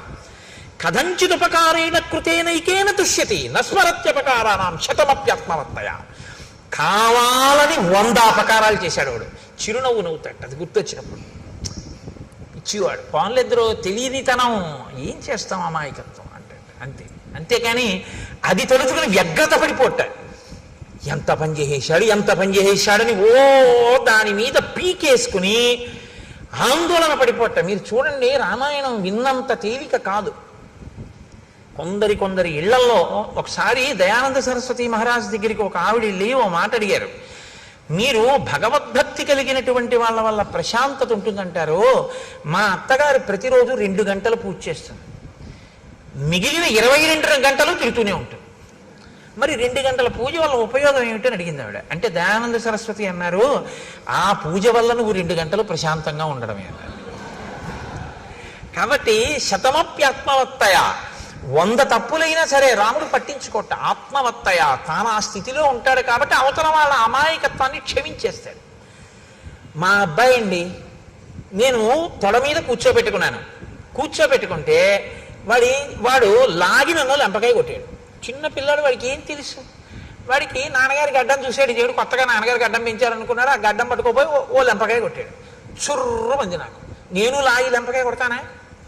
ఆ చెయ్యి తీసి, అమాయకత్వం తెలియదు పిల్లాడికి, ఇలా అన్నాడు. ఎంత దెబ్బ తగిలిందిరా అని ఓ ముద్దు పెట్టుకుని, నాన్న కొట్టకు అన్న 2 చేతులు నా చేతితో పట్టుకుంటాను కాసేపు. అలా కొట్టకూడదు, దెబ్బ తగిలించి చూసా నీ పెట్టిందా లేదా? ఎందుకు మన్నించగలిగాను? నా బిడ్డ అమాయకుడు, వాడికి ఏం తెలుసు? వాడికి ఏం తెలుసు పాపం, పోలేండి ఏదో వాడికి ఏం తెలుసు, ఏదో అలా చేశాడు అన్నారనుకోండి, మీరు ప్రశాంతంగా ఉంటారు. అవతల వాడి యొక్క అజ్ఞానము మన్నింపబడింది. అందుకే పెద్దలు ఏం చెప్తారంటే, 3 నీకు తెలిసి ఉంటే నీకు ఇబ్బంది ఉండదంటారు. లోకంలో నీతో సమానులు కనపడతారు, నీకన్నా అధికులు కనపడతారు, నీకన్నా తక్కువ వాళ్ళు కనపడతారు. ఈ 3 లేకుండా అసలు నువ్వు సమాజంలో తిరగడం కుదరదు. అసలు ఈ 3 విషయంలో మీరు లోపల ఏదైనా బయాస్ అంటారు ఇంగ్లీష్లో, అన్యథా మనసులో భావం ఉందనుకోండి, మీరు ఇమడలేరు, ఇబ్బంది పడిపోతారు. మీరు ఒక చోటికి వెళ్ళారంటే మీతో సమానులు ఉంటారు, మీకన్నా కింద వాళ్ళు ఉంటారు, మీకన్నా పై వాళ్ళు ఎప్పుడూ ఉంటారు. మీరు చదువుకుంటుంటే మీకన్నా బాగా చదివే వాళ్ళు ఉంటారు, మీతో సమానులు ఉంటారు, మీ అంత చదవలేని వాళ్ళు ఉంటారు. శాస్త్రం ఎప్పుడు ఏం చెప్తుందంటే, ఈ 3 పట్ల నిశ్చితాభిప్రాయం ఉండాలి నీకు.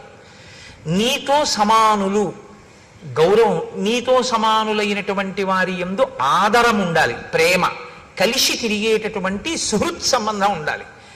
నీకన్నా ఉన్నతులు గౌరవం ఉండాలి. మహానుభావుడు ఎంత సాధన చేశాడో, నాకన్నా అంత పైమెట్టు మీద నించున్నాడు, ఆయన్ని మనం చూసి నమస్కారం చేసి ఆయనలా మనం కూడా అవ్వాలని నువ్వు గౌరవించగలగాలి.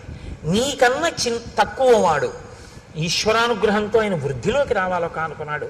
పాపం అంతగా తెలుసున్నవాడు కాడు, ఆయన వృద్ధిలోకి రావాలన్నారు. ఇప్పుడు మీరు గుర్తుపెట్టుకోండి, మీరు ఎవరితో సమన్వయం అవుతున్నారో ఆ 3 మెట్ల మీద ఉన్నవాళ్ళు కూడా సంతోషంగా ఉంటారు.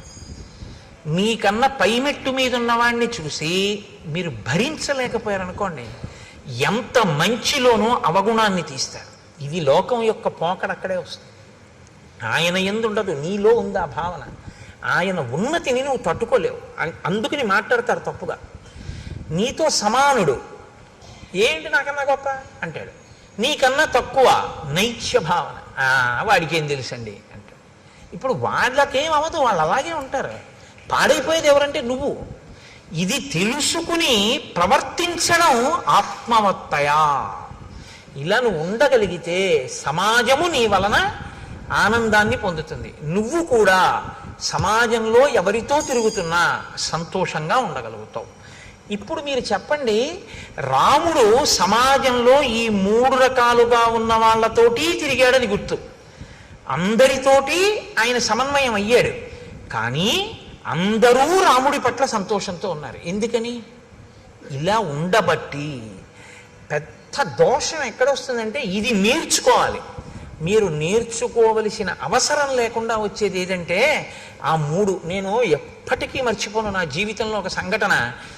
నేను విశాఖపట్నంలో ఉద్యోగం చేసే రోజుల్లో మా పక్క వాటాల్లో ఒక 5 ఏళ్ల పిల్ల ఉండేది, జ్యోత్స్న అని. అది పాలు తాగుతోంది. పాలు తాగుతూ వేడిగా ఉన్నాయని అక్కడ పెట్టి ఏదో అటు ఇటు తిరగబోయింది, దాని కాలు తగిలి ఆ గ్లాస్ పడిపోయింది, ఆ పాలు ఒలికిపోయాయి. నేను అక్కడే ఉన్నాను. వాళ్ళ అమ్మగారు వచ్చి అదేంటే పాలు అలా వంపేశావు అన్నారు. అంటే నేను అన్నాను, లేదంటే పాపం చూసుకోలేదు, పాలు పడిపోయాను. ఆ పిల్లంది వెంటనే, కాదు పాలు పడిపోలేదు, నేనే తంతే పడిపోయాను. నేను అలా ఉండిపోయాను. అబద్ధానికి అలవాటు పడిపోయింది నా సంస్కారం. పాలు పడిపోతాయా? పాలు ఎందుకు పడిపోతాయి? నేను పాలు పడిపోయామ్మా అన్నాను. అమ్మాయింది, పాలు పడిపోలేదు, నేను తంతే పడిపోయాను. అంటే పసిపిల్ల కదండి. మీకు ఎందుకు విఘ్నేశ్వరుడు పసివాడో చెప్పాను చూశారు. పిల్లకి అలా చెప్పడం ఇష్టం లేదు, అది అబద్ధం కదా. పాలు పడిపోవడం ఏంటి? నేను తంతే పడిపోయాయి. పాలు పడిపోయా అంటాడు ఏంటైనా? పాలు పడిపోలేదు, నేను తంతే పడిపోయామ్మా అంది. నేను నిజంగా మీరు చెప్తే నమ్మరు, ఆశ్చర్యపోయాను. చదువుకున్నాం, సంస్కారవంతులం అయ్యామని మనకి జీర్ణమైంది. ఇది ఒక పసిపిల్లకి ఇంకా ఈ సంస్కారం అంటక ఉండిపోయిన సత్యగుణం, అది ఎంత తేడారా అనిపించింది నాకు. కాబట్టి కథంచిదుపకారీణ కృతేనైకేన తుష్యతి నస్మరత్యపకారాణం శతమప్యాత్మవత్తయ. బుద్ధిమాన్ మధురాభాషీ పూర్వభాషీ ప్రియం వదః వీర్యవాన్న చ వీర్యేణ మహతా స్వేన విస్మిత. ఆయన బుద్ధిమాన్, చాలా బుద్ధి కలిగినటువంటి వాడు. మధురాభాషి, మాట్లాడేటప్పుడు చాలా మధురంగా మాట్లాడతాడు. అందుకని వినబుద్ధి వేస్తుంది. రాముడు మాట్లాడుతుంటే వినాలనిపిస్తుంది, మాటలు తీయగా ఉంటాయి. పూర్వభాషి, ఇది మీరు గమనించారో లేదో, లోకంలో ఇది ఒక పెద్ద సమస్య. నన్ను ఆయన ఎరా నేను నీకెందుకు కనపడతానంటాడు. తాతగారు ఏమి ఉరే ఎలా ఉన్నావు అనొచ్చు కదా, అండవు. ఇందాక నుంచి చూస్తున్నాను రా, నువ్వు నన్ను పలకరిస్తావేమో అని, నేను ఎందుకు కనపడతాను నీకు అంటాడు. అదేంటి తాతగా నేను చూడలేదు, అదేలే అంటాడు. ఎందుకు ఆ మాట? ఎలా మనవడా ఎలా ఉన్నావు అని ఈయన అనకూడదా ముందు? అంటే నేను తాతని, నేను పెద్దవాడిని, ఈ మధ్యనే వీడికి ఉద్యోగం వచ్చింది, వీడు నన్ను పలకరించట్లేదు, వీడికి అతిశయం ఎక్కువైపోయింది. ఇది నీ మనసులో భావన. పాప ఆ పిల్లడు చూడలేదు. రాముడుట అది కాదుట, పూర్వభాషి. ముందు రాముడు మాట్లాడతాట. రాముణ్ణి ఎవరైనా పలకరించారనుకోండి చిన్నపుచ్చుకుంటాట. అయ్యో అదే నేను మాట్లాడలేదు, పాపం వాళ్లే వచ్చి పలకరించారు ఏమిటని. నువ్వు అందరినీ రాముడే ఏమో బాగున్నారా, ఏమండి అయ్యా బాగున్నారా అని రాముడే పలకరిస్తాట. పూర్వభాషి అంటే ఇంకోళ్ళు నన్ను పలకరించడం ఏంటి, నేను వాళ్ళని పలకరించాలి కదా ప్రేమగా అని చిరునవ్వుతో పలకరిస్తాట. హృదయ సంస్కారం అది. కాబట్టి పూర్వభాషి. అటువంటి రాముడు ప్రియం వదః వీర్యవాన్న చ వీర్యేణ మహతా స్వేన విస్మిత. ఆయన అంత పరాక్రమం ఉండి కూడా, అటువంటి వీర్యవాన్ అయ్యుండి కూడా నేను వీర్యవంతుణ్ణి అని ఎన్నడూ కూడా అతిశయంతో అహంకారంతో ఉన్నవాడు కాడు. నచానృత కథో విద్వాన్ వృద్ధానాం ప్రతిపూజక అనురక్త ప్రజాభిశ్చ ప్రజాశ్చాప్యనురంజతే. ఆయన ఇది ఒకటి చాలా గొప్ప విషయాన్ని మీరు వినాలి. ఇది ఇవాల్టి రోజున చాలా మందిని పాడు చేసేటటువంటి పెద్ద సమస్య ఇదే. నచానృత కథో, ఆయన ఎన్నడూ కూడా అసత్యమాడేటటువంటి వాడు కాడు. ఆయన విద్వాన్, అన్నీ తెలుసున్నటువంటి వాడు. వృద్ధానాం ప్రతిపూజక, ఆయన వృద్ధులైనటువంటి వాళ్ళని, జ్ఞానమున్న వాళ్ళని పూజించేటటువంటి లక్షణం ఉన్నవాడు. అనురక్త ప్రజాభిశ్చ, ప్రజల యందు అనురాగం ఉన్నవాడు, ప్రజల చేత ప్రేమింపబడినవాడు. అన్నిటికన్నా గొప్ప విషయం ఏమిటో తెలుసా అండి? నా శ్రేయసిరతో విద్వాన్ నవిరుద్ధ కదారుచి. ఆయన ఎప్పుడూ కూడా నా శ్రేయసి రతో విద్వాన్ న విరుద్ధ కదారుచి. ఏది శ్రేయస్సుని ఇవ్వదో అటువంటి దాన్ని చదవడం పట్ల ఆయనకి అనురక్తి లేదు. ఇవాళ నాకు తెలిసి ఏమంటే ఏదో రామాయణం చెప్పాం, భాగవతం చెప్పామని చాలామంది మాట్లాడుతుంటారు వచ్చి, లేకపోతే ఫోన్ చేస్తూ ఉంటారు. నాకు రామాయణంలో ఈ మాట ఎంత గొప్ప రచన చేశారా మహర్షి అనిపిస్తుంది. ప్రింటింగ్ ప్రెస్లు వచ్చేసాయి. ఈ తెలిసినా తెలియకపోయినా ఏదో పుస్తకం రాసేయడం, రచన చేసేయడం, దాన్ని విడిచిపెట్టేయడం. ఆ పుస్తకం ఏం చేసేస్తోందంటే, తెలిసి తెలియనితనంతో రాసినటువంటి పుస్తకం చాలామంది జీవితాలనే పాడు చేసేస్తాం. తెలిసి తెలియనటువంటి విషయంతో ఉన్నటువంటి పుస్తకాలు, కల్పిత కథలన్నీ కూడా ఏం చేస్తాయంటే మనసుకి ఉద్రేకాన్ని కల్పించేవై ఉంటాయి. అవి యథార్థములు కావు, కానీ ఉద్రేకాన్ని కల్పిస్తాయి, కాసేపు లేకపోతే ప్రసన్నత్వాన్ని కల్పిస్తాయి. అది ఏమైపోతుందంటే మనసు మెల్లిమెల్లిగా దానికి అలవాటు పడిపోతుంది. ఆ కల్పిత కథల్ని చదువుకుంటూ ఉండడం. నువ్వు చదువుకున్నటువంటి చదువు దేనికి పనికి వస్తుందంటే, సత్యము కాని ఒక విషయాన్ని నువ్వు అదే పనిగా చదువుకుంటూ ఆ భ్రాంతిలో గడిపేయడానికి పనికొస్తుంది. ఏది సత్యమైన విషయమో అది చదువుకోవడానికి నీ చదువు పనికి రావాలి. రాముడు ఎప్పుడు చదివేవాడు కాదుట. అసత్యమైన విషయము అది నాకు శ్రేయస్సుని ఇవ్వదు, అది పనికొచ్చేది కాదు, నా ఉద్ధరణకి పనికిరాదు, రాముడు చదివేవాడు కాడు. పిల్లలకి పుస్తకాలు చదివే అలవాటు చేసేటప్పుడు ఏ పుస్తకాలు చదవాలో అలవాటు చేయాలి. అది చాలా అవసరం. తప్ప ఏదో బుక్ రీడింగ్ అని చెప్పి పనికి మాలిన పుస్తకాలన్నీ చదవడమే అలవాటు చేశారనుకోండి, ఉపయోగం ఏముంటుంది? నేను ఒక్క మాట అంటాను, మీరు నిజాయితీగా ఆలోచించండి. నేను ఎవరిని మనసు ఖేదపరచాలని నేను మాట్లాడటలేదు. మీరు ఇవాళ ఒక 5 రూపాయలు పెట్టి న్యూస్ పేపర్ కొంటే ఒక రోజంతా చదవచ్చు, అంత మెటీరియల్ ఉంటుంది అందులో. ఎవరో ఒకళ్ళు ఎంతో మంది మాట్లాడిన ఉంటాయి. ఆ మాట్లాడిన మాటల్లో పనికొచ్చేది, మీ జీవితానికి ఆదర్శవంతంగా తీసుకోవలసిన మాట అన్నవి ఎన్ని కనపడుతుంటాయి. ఎంత పొల్లుంటుంది, ఎన్ని పనికొచ్చే మాటలు అందులో ఉంటాయి. కానీ మనం న్యూస్ పేపర్ చదవద్దని నేను అన్నాను. న్యూస్ పేపరే జీవితంగా బతుకుతాం. సంధ్యావందనం చేయడం ముఖ్యమా, న్యూస్ పేపర్ చదవడం ముఖ్యమా అంటే, ఒక్కసారి పేపర్ చూస్తానంటాడు. ఒక్కసారి పేపర్ చూస్తానని ఇలా పట్టుకున్నవాడు పేపర్ అంతా అయ్యాక 9ంటికి సంధ్యావందనానికి వెళ్తాడు. 9ంటికి సంధ్యావందనానికి వెళ్ళే లోపల నీ మనసు ఏమైపోతుందంటే, ఇందులో ఉన్న విషయాలు చదివి నీ పక్షపాతాలకి అనుగుణంగా అది ఉద్వేగం చెందుతుంది. ఆ ఉద్వేగంలో నీ మనసు ధ్యానమునందు కుదురుకోదు. నువ్వు చేసిందేముంది అంటే, ఏది ముందు చెయ్యాలో ఏది వెనక చెయ్యాలో తెలియకపోవడం, ఏది శ్రేయస్సునిస్తుందో అది ఎక్కువ చదవకపోవడం, ఏది శ్రేయస్సుని ఇవ్వదో దాన్ని చాలా శ్రద్ధగా ఎక్కువసేపు చదవడం. ఏమిటి నువ్వు దానివల్ల నువ్వు పొందుతున్నది ఏమి అన్నావు అనుకోండి, నీకు ఉపకారం ఏమి ఉండదు దానివల్ల. ఏమీ ఉండదు ఉపకారం. వాడు వీడిని అన్నాడు, వీడు వాడిని అన్నాడు, వాడు వీడిని అన్నాడని వీడు వాడిని అన్నాడని మీరు మళ్ళీ కాఫీ తాగి చెప్పుకోవాలంతే. ఏమిటి ప్రయోజనం? ఏమీ ఉండదు. రామాయణంలో రాముడు ఏమన్నాడో చదివావా? ఎప్పుడు చదవడు. ఎప్పుడు టైం ఏదండి అంటాడు. రామాయణం అయోధ్యకాండ చదివారు ఏంటంటే, ఎప్పుడన్నా 2-3 సర్గలు అన్నారు అనుకోండి, అబ్బాయి అంత టైం ఎక్కడ ఉంటుందండి నాకంటే. న్యూస్ పేపర్ చదివావా అని అడిగాను అనుకోండి, అసలు న్యూస్ పేపర్ చదవకపోతే నాకు ఆ రోజులా ఉండదండి అంటాడు. అనురక్తి అది పెంచుకోవద్దు. శ్రేయస్సునిచ్చే వాటి మీద నీవు ఎక్కువ సమయాన్ని వెచ్చించడం నేర్చుకో.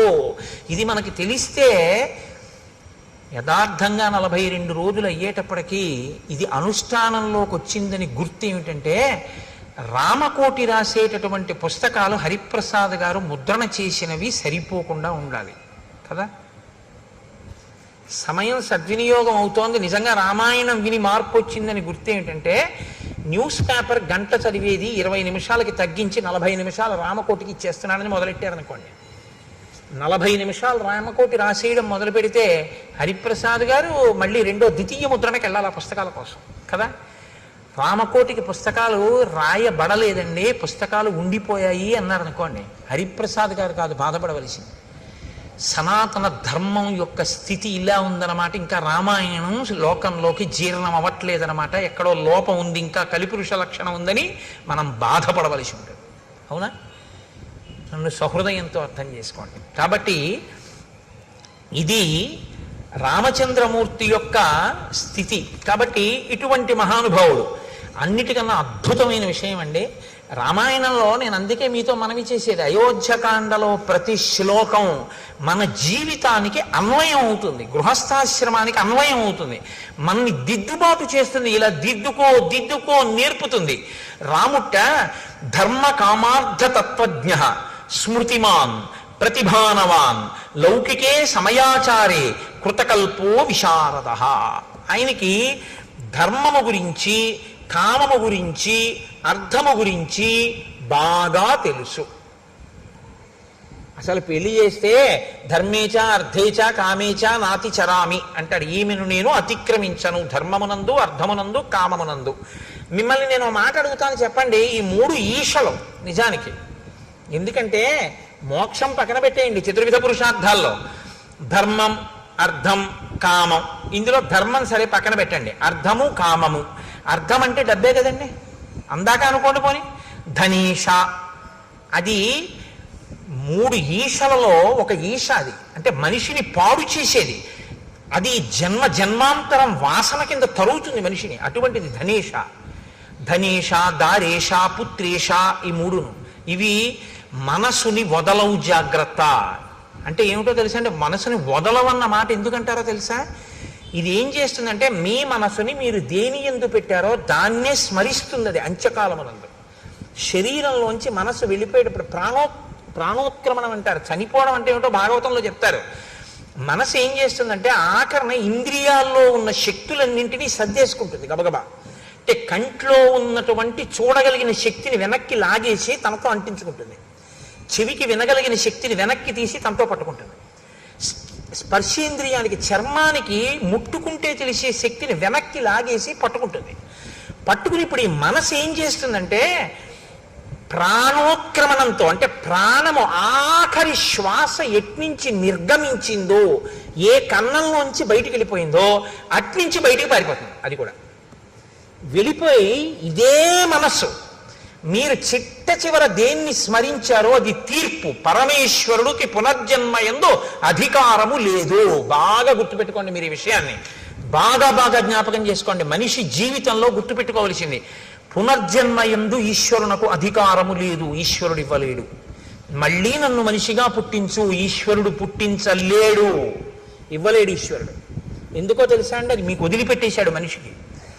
నీ పునర్జన్మ నీ చేతిలోనే ఉంచాను, మళ్ళీ పుడతావో మళ్ళీ పుట్టవో ఎటు పోతావో నీ ఇష్టం, నీకు వదిలేశాను. ఎలా వదిలేడో తెలుసా, మనసుకి స్మరణ ఉంటుంది, అందుకే స్మరహ అంటారు. ఎప్పుడు తలుచుకుంటుంది. దేన్ని తలుచుకోవడానికి అది అలవాటు పడిపోయిందో అది ఊపిరి మీద ఆధారపడుతుంది. ఆఖరణ అది దేన్ని స్మరించిందో దాన్ని బట్టి పునర్జన్మిస్తాడు ఆయన.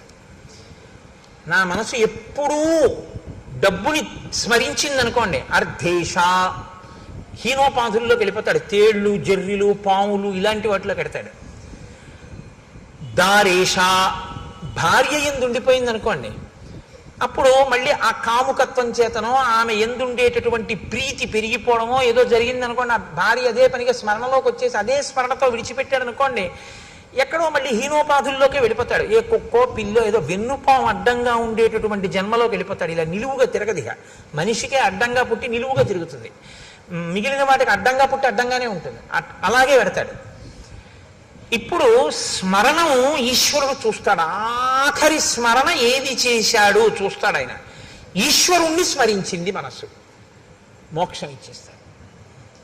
ఈశ్వరుణ్ణి స్మరించడం అంటే ఆఖరణ స్మరిస్తానండి, ఇప్పుడు ఎందుకు ఇవన్నీ అన్నారు అనుకోండి. అలవాటు చేసింది ఏదో అది స్మరిస్తుంది, అంతేగాని అప్పుడు స్మరించడానికి ఏం ఓపిక ఉండదు. ఇంకా అప్పుడు మనసు ఏం చేస్తుందంటే నిర్గమిస్తుంది. నిర్గమించడం అంటే గుర్తుపెట్టుకోండి, కళ్ళల్లోంచి, ముక్కుల కన్నాల్లోంచి, చెవుల్లోంచి, నోట్లోంచి, రోమకూపములు కొన్ని లక్షల్లోంచి కూడా నిర్గమిస్తుంది. అంటే వెంట్రుకలు పుట్టిన కన్నాలు ఉంటాయి, అవి కన్నాలే, లేకపోతే చెమట బయటికి ఎలా వస్తుంది లోపల నుంచి. రోమకూపాల్లోంచో అధోముఖంగా అంటే ఊర్ధ్వముఖంగా వెళ్ళదు, ఇక్కడ కపాలం పగిలి వెళ్ళాలి. వెళ్ళింది అంటే వాడికి పునర్జన్మ లేదని గుర్తు. అలా వెళ్ళలేదు అంటే ఎటో కింద కన్నాల్లోంచి వెళ్ళాడు. కింద కన్నాల్లోంచి వెళ్ళాడంటే వీడికి ఇచ్చిన ఉపాధిని వీడు వాడుకోలేదు. దీంతో ఏది చేరాలో అందుకు వాడు ఉపయోగించలేదు కాబట్టి అయిన వాళ్ళందరూ ఏం చేస్తారో తెలుసా అండి, దిక్కుమాలాడు, వీడి బతుకు ఏమిటో తెలుసా, అన్నీ తెలుసున్న వాడికి అమావాస్య మరణం, ఏమీ తెలియని వాడికి ఏకాదశి మరణం అని అందుకే వచ్చింది సామెత. వీడి పుర్రె పగల్లా ప్రాణం పోయినప్పుడు, కాబట్టి వీడి పుర్రె పగిలిపోయే వరకు కాల్చేస్తాం. టప్ అని చప్పుడు వస్తుంది, కపాల మోక్షం అయిందన్నప్పుడు వెళ్తారు. నువ్వు ఎలాగో పగలగొట్టుకోలేదు, మేమే పగలగొట్టాం పో. ఈ స్థితిని నువ్వు పొందకుండా ఉండాలంటే నీ మనసుని సాధన చేత తిప్పాలి. సమస్త కర్మల యొక్క అంతిమ ప్రయోజనం మనసుని శుద్ధి చెయ్యడమే. మనసు సంస్కరించబడకపోతే అర్ధేశ, కామేశ, అర్ధేశ, పుత్రేశ, తర్వాత భార్యేశ ఇలా ఉండిపోయింది అనుకోండి, ఈ ఈశలు పునర్జన్మకి కారణం అవుతాయి. ఇది మనం ఒప్పుకుంటాం కాబట్టి బొట్టు పెట్టుకుంటాం. సనాతన ధర్మం అంటే ఉపన్యాసాలు చెప్పడం కాదు, సనాతన ధర్మం అంటే బొట్టెట్టుకోవడం. బొట్టు పెట్టుకున్నాడంటే గుర్తు ఏమిటంటే పునర్జన్మను ఒప్పుకున్నాడని గుర్తు. బొట్టు పెట్టుకోలేదంటే వాడికి పునర్జన్మ సిద్ధాంతం మీద నమ్మకం లేదని గుర్తు. వాడు వేద ప్రమాణాన్ని ఒప్పుకోలేదని వాడు బొట్టు పెట్టుకోరు. మనం బొట్టు ఎందుకు పెట్టుకుంటామంటే మేము పునర్జన్మ సిద్ధాంతాన్ని, కర్మ సిద్ధాంతాన్ని మేము అంగీకరిస్తున్నాం. ఇది బొట్టు పెట్టుకోవడంలో సూచిస్తుంది, అందుకని బొట్టు పెట్టుకుంటారు. సనాతన ధర్మంలో బొట్టు లేకుండా బయటికి రారు ఎవరు. కనుక రాముడి విషయంలో ఏమైందంటే 3 బాగా అర్థం చేసుకున్నాడు అంటున్నారు మహర్షి. బాగా అర్థం చేసుకోవడం అంటే ఏమిటండి అంటే ఏమి లేదు, మీరు బాగా అర్థం చేసుకోవడం అంటే ఈ కామాన్ని పట్టుకెళ్ళి ధర్మంతో ముడేసేయి, అర్థాన్ని పట్టుకెళ్ళి ధర్మంతో ముడేసేయి.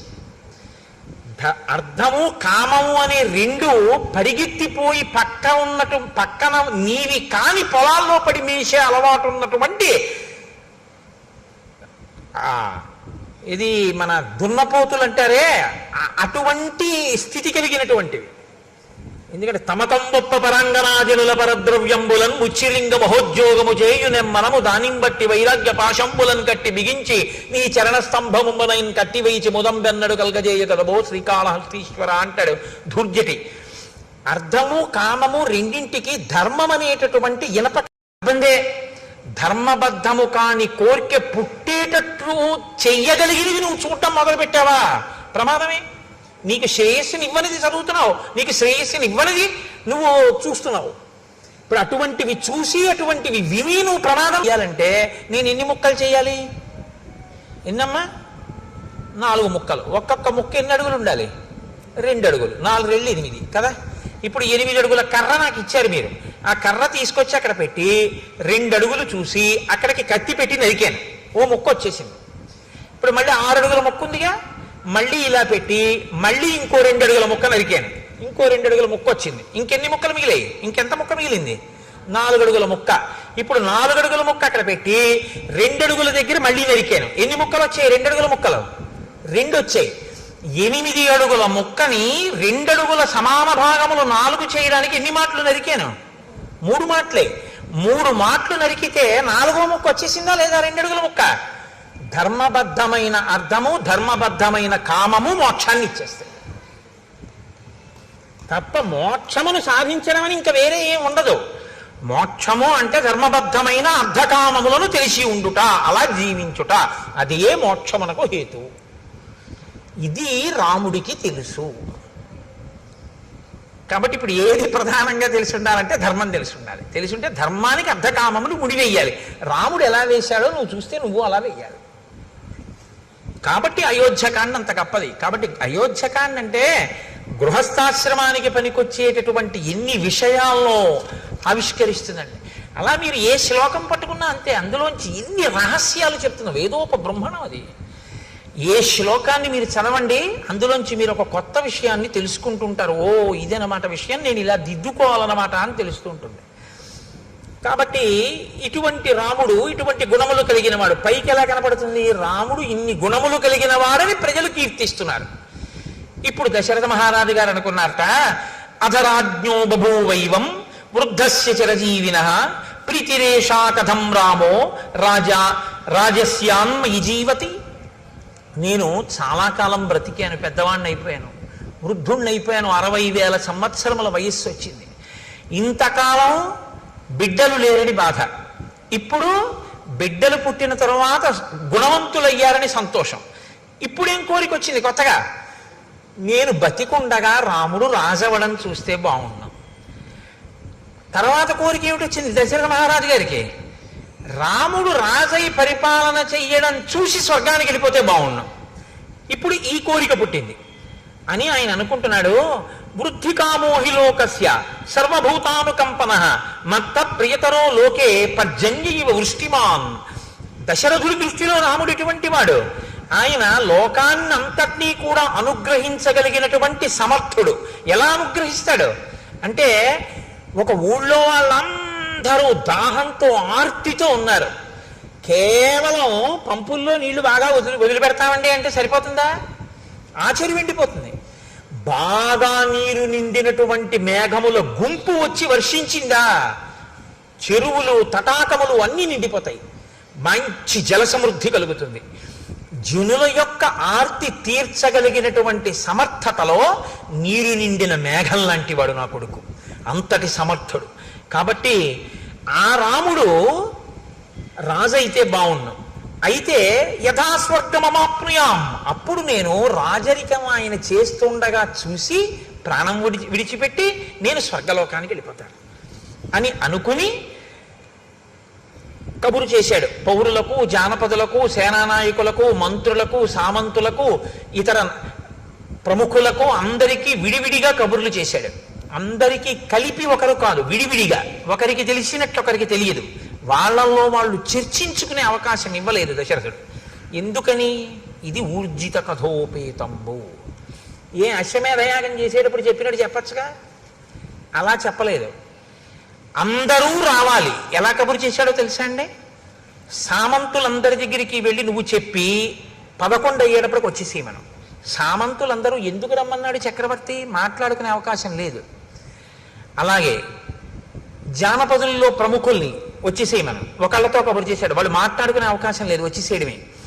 ఒకరితో ఒకరు ఎందుకు పిలిచుంటాడన్న విషయం మీద చర్చించడానికి అవకాశం లేకుండా చేశాడు. ఎందుకు చేసి ఉండాలి? ఏం వాళ్ళు చర్చించుకుంటే వాళ్ళలో వాళ్ళు చర్చించుకుంటే ఏది చర్చించుకోవాలి? పిల్లల పెళ్ళిళ్ళు అయిపోయాయి, రాజు వృద్ధుడైపోయాడు, యవరాజ్య పట్టాభిషేకం ఏమైనా చేద్దాం అనుకుంటున్నాడా? ఇంతమందిని పిలిచాడంటే బహుశా అదే అయి ఉంటుంది. కాబట్టి యవరాజ్య పట్టాభిషేకం అంటే ఎవరికి చెయ్యాలి? దశరథ మహారాజు గారు రాముడికే చెయ్యాలి. మరి రాముడికే చేస్తాడని వాళ్ళు అనుకుంటే రాముడు మంచివాడు కాకపోతే భయపడాలి. రాముడు మంచివాడని తానే అనుకుంటున్నాడుగా. రాముడు మంచివాడని నేను అనుకుంటున్నా, ప్రజలు అనుకోవట్లేదు అనుకుంటే తను భయపడాలి. ప్రజలు అనుకుంటున్నారని తనకి తెలుసుగా. కాబట్టి ప్రజలు అతను రాజవడం కాదనరు, తనకి రాముడు రాజవడం ఏమీ వ్యతిరేకం కాదు. మరి తను కోరుకుని ప్రజలు కోరుకున్నా రాముడు రాజు అవడేమో అని ఎందుకు భయపడుతున్నాడు? అంటే దశరథుడు భయపడవలసిన కారణం ఏదో ఉందన్నమాట ఎక్కడో కదా. ఇది ఊర్జిత కథోపేతంబు, ఇది మీరు పట్టుకోవలసి ఉంటుంది. అంటే ఏదో దాచాడు దశరథ మహారాజు గారు, అది మనకి తెలియదు, తెలుస్తుంది. ఎక్కడో ఏదో దాచాడు, భయపడుతున్నాడు.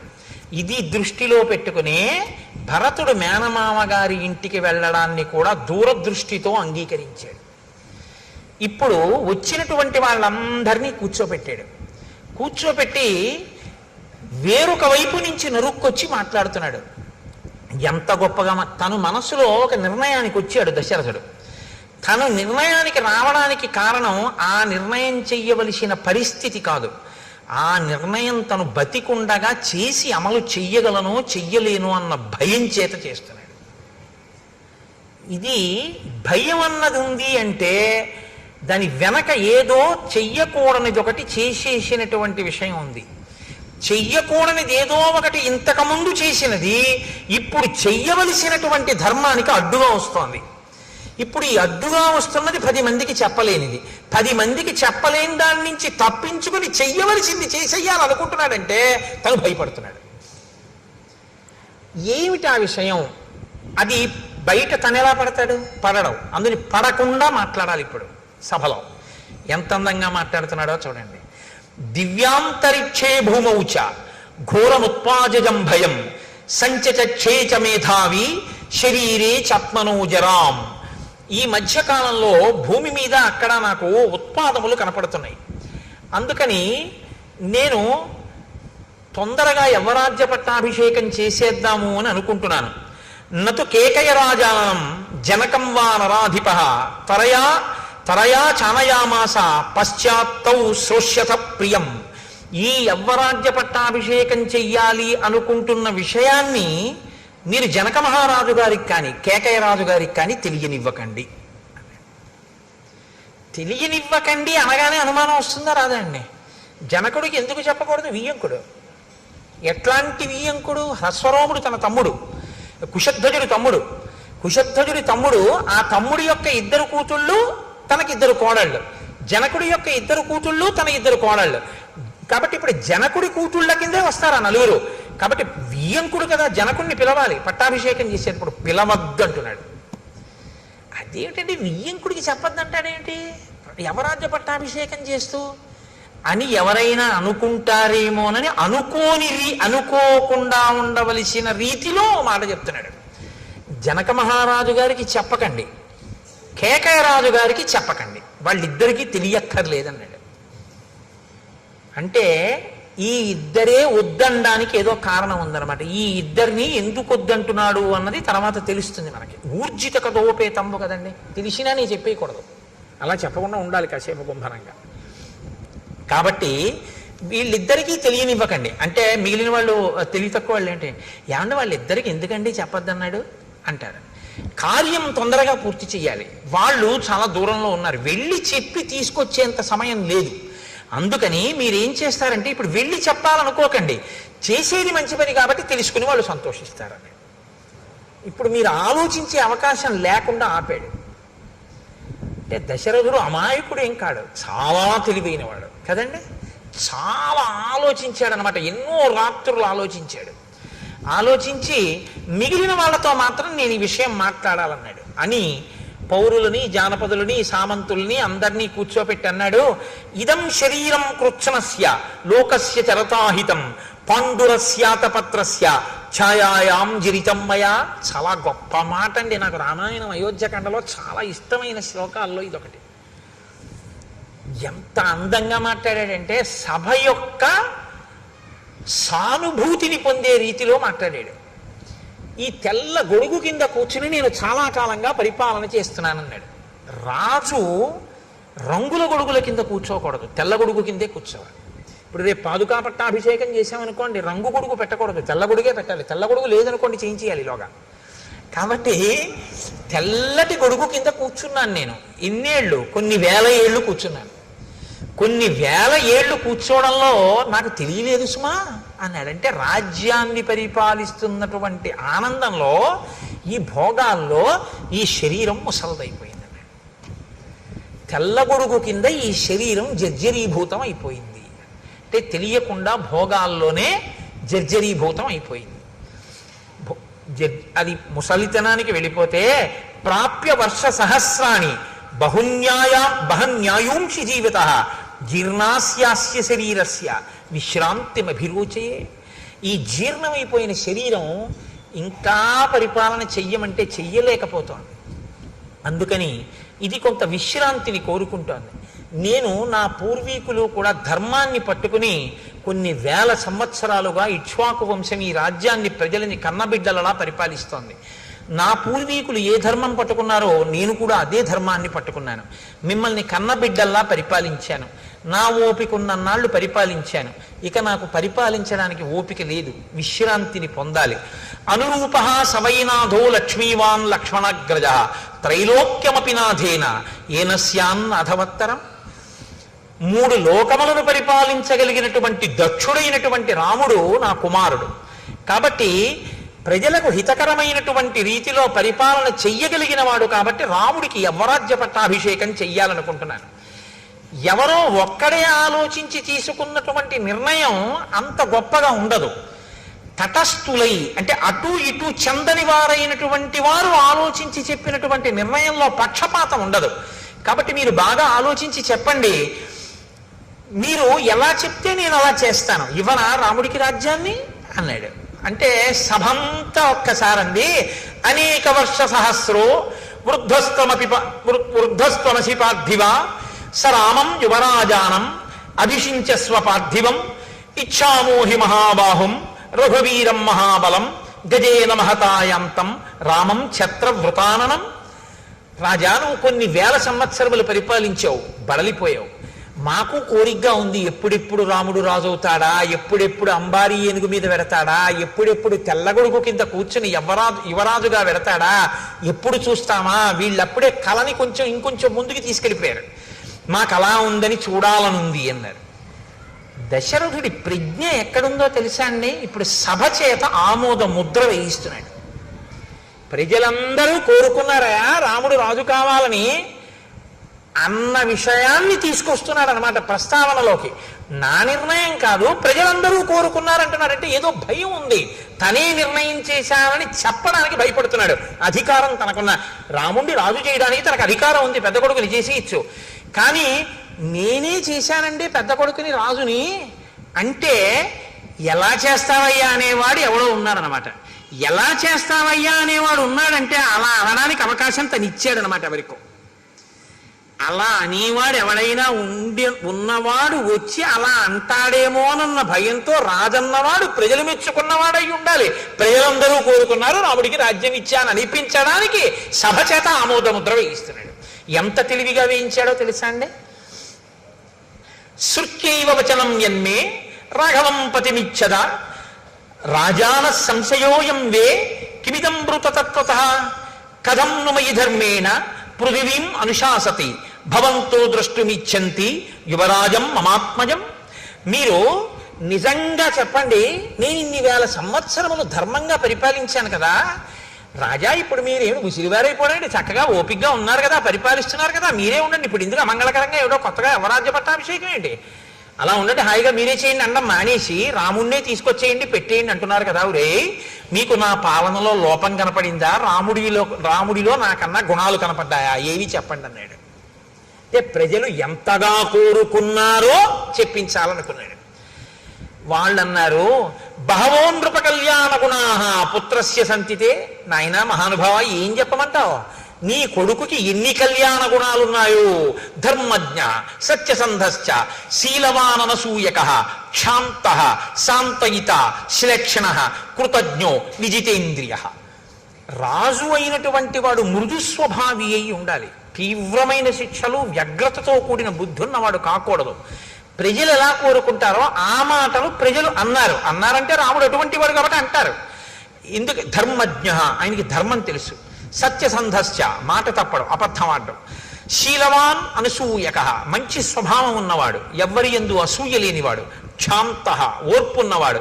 శాంతయిత, ఆయన మాట్లాడేటప్పుడు కుపితులను, చాలా బాధతో ఉన్న వాళ్ళని, ఇబ్బందుల్లో ఉన్న వాళ్ళని ఓదార్పుగా మాట్లాడతాడు తప్ప అవతలవాడు కష్టంలో ఉన్నాడు కదా అని మరింత ఏడిచేలా మాట్లాడడం ఆయనకి రాదు. కాబట్టి శాంతయిత, శ్లేక్షణ, అత్యంత మృదువైనటువంటి స్వభావం ఉన్నవాడు. కృతజ్ఞో, చేసిన ఉపకారాన్ని మరిచిపోనివాడు. విజితేంద్రియ, ఇంద్రియములను గెలిచినటువంటి వాడు. ప్రియవాదీచ భూతానాం సత్యవాదీచ రాఘవ, బహుశ్రుతానాం వృద్ధానాం బ్రాహ్మణానాం ఉపాసిత. బాగా చదువుకున్నటువంటి వృద్ధుల్ని, బ్రాహ్మణుల్ని ఉపాసించేటటువంటి లక్షణము కలిగినటువంటి వాడు. ప్రియవాది, చాలా ప్రియముగా మాట్లాడేవాడు. అన్ని భూతముల పట్ల గౌరవం కలిగినటువంటి వాడు.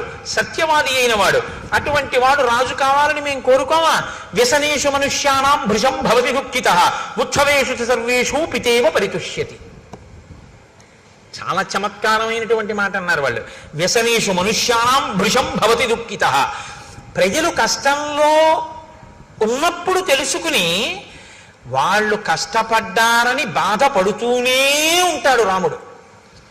ప్రజల్ని సుఖపెట్టడంలో తండ్రిలా సుఖపెడతాడు.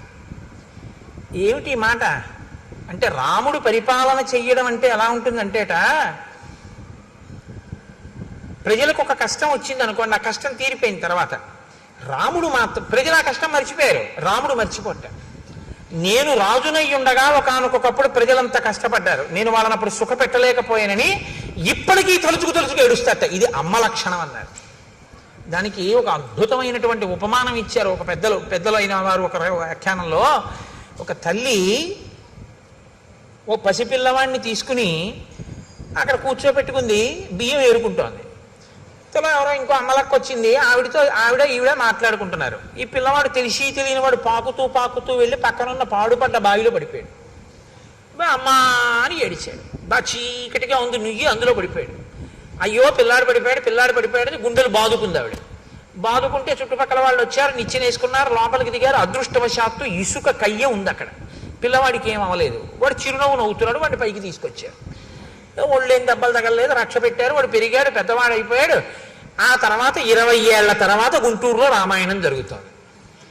ఈవిడ అక్కడికి వచ్చి ఈవిడ రామాయణానికి వచ్చింది. అప్పుడు బియ్యం ఏరుకుంటుంటే వచ్చిన ఆవిడ రామాయణానికి వచ్చింది. అయిపోయి ప్రసాదం దగ్గర ఇద్దరు కలుసుకున్నాడు. ఈవిడ్ని తీసుకెళ్ళడానికి ఈవిడ కొడుకు కారేసుకొచ్చాడు. అమ్మ వచ్చేస్తావా? తీసుకెళ్ళిపోతానన్నాడు. ఈ రెండో ఈవిడ మీరు ఇంతకుముందు ఒంగోలులో కదా ఉండేవారు అన్నారు. అవును, మీరెవరంటే నేను ఏదో సత్యవతిని, మీరు రుక్మిణి కదా అనుకున్నారు. ఇద్దరు మాట్లాడుకున్న తర్వాత ఈ పిల్లాడు అమ్మ వచ్చేస్తావా అన్నాడు. మన ఇద్దరం మాట్లాడుకుంటుంటే నూతిలో పడిపోయిన వాడేనా వీడు అందావిడ.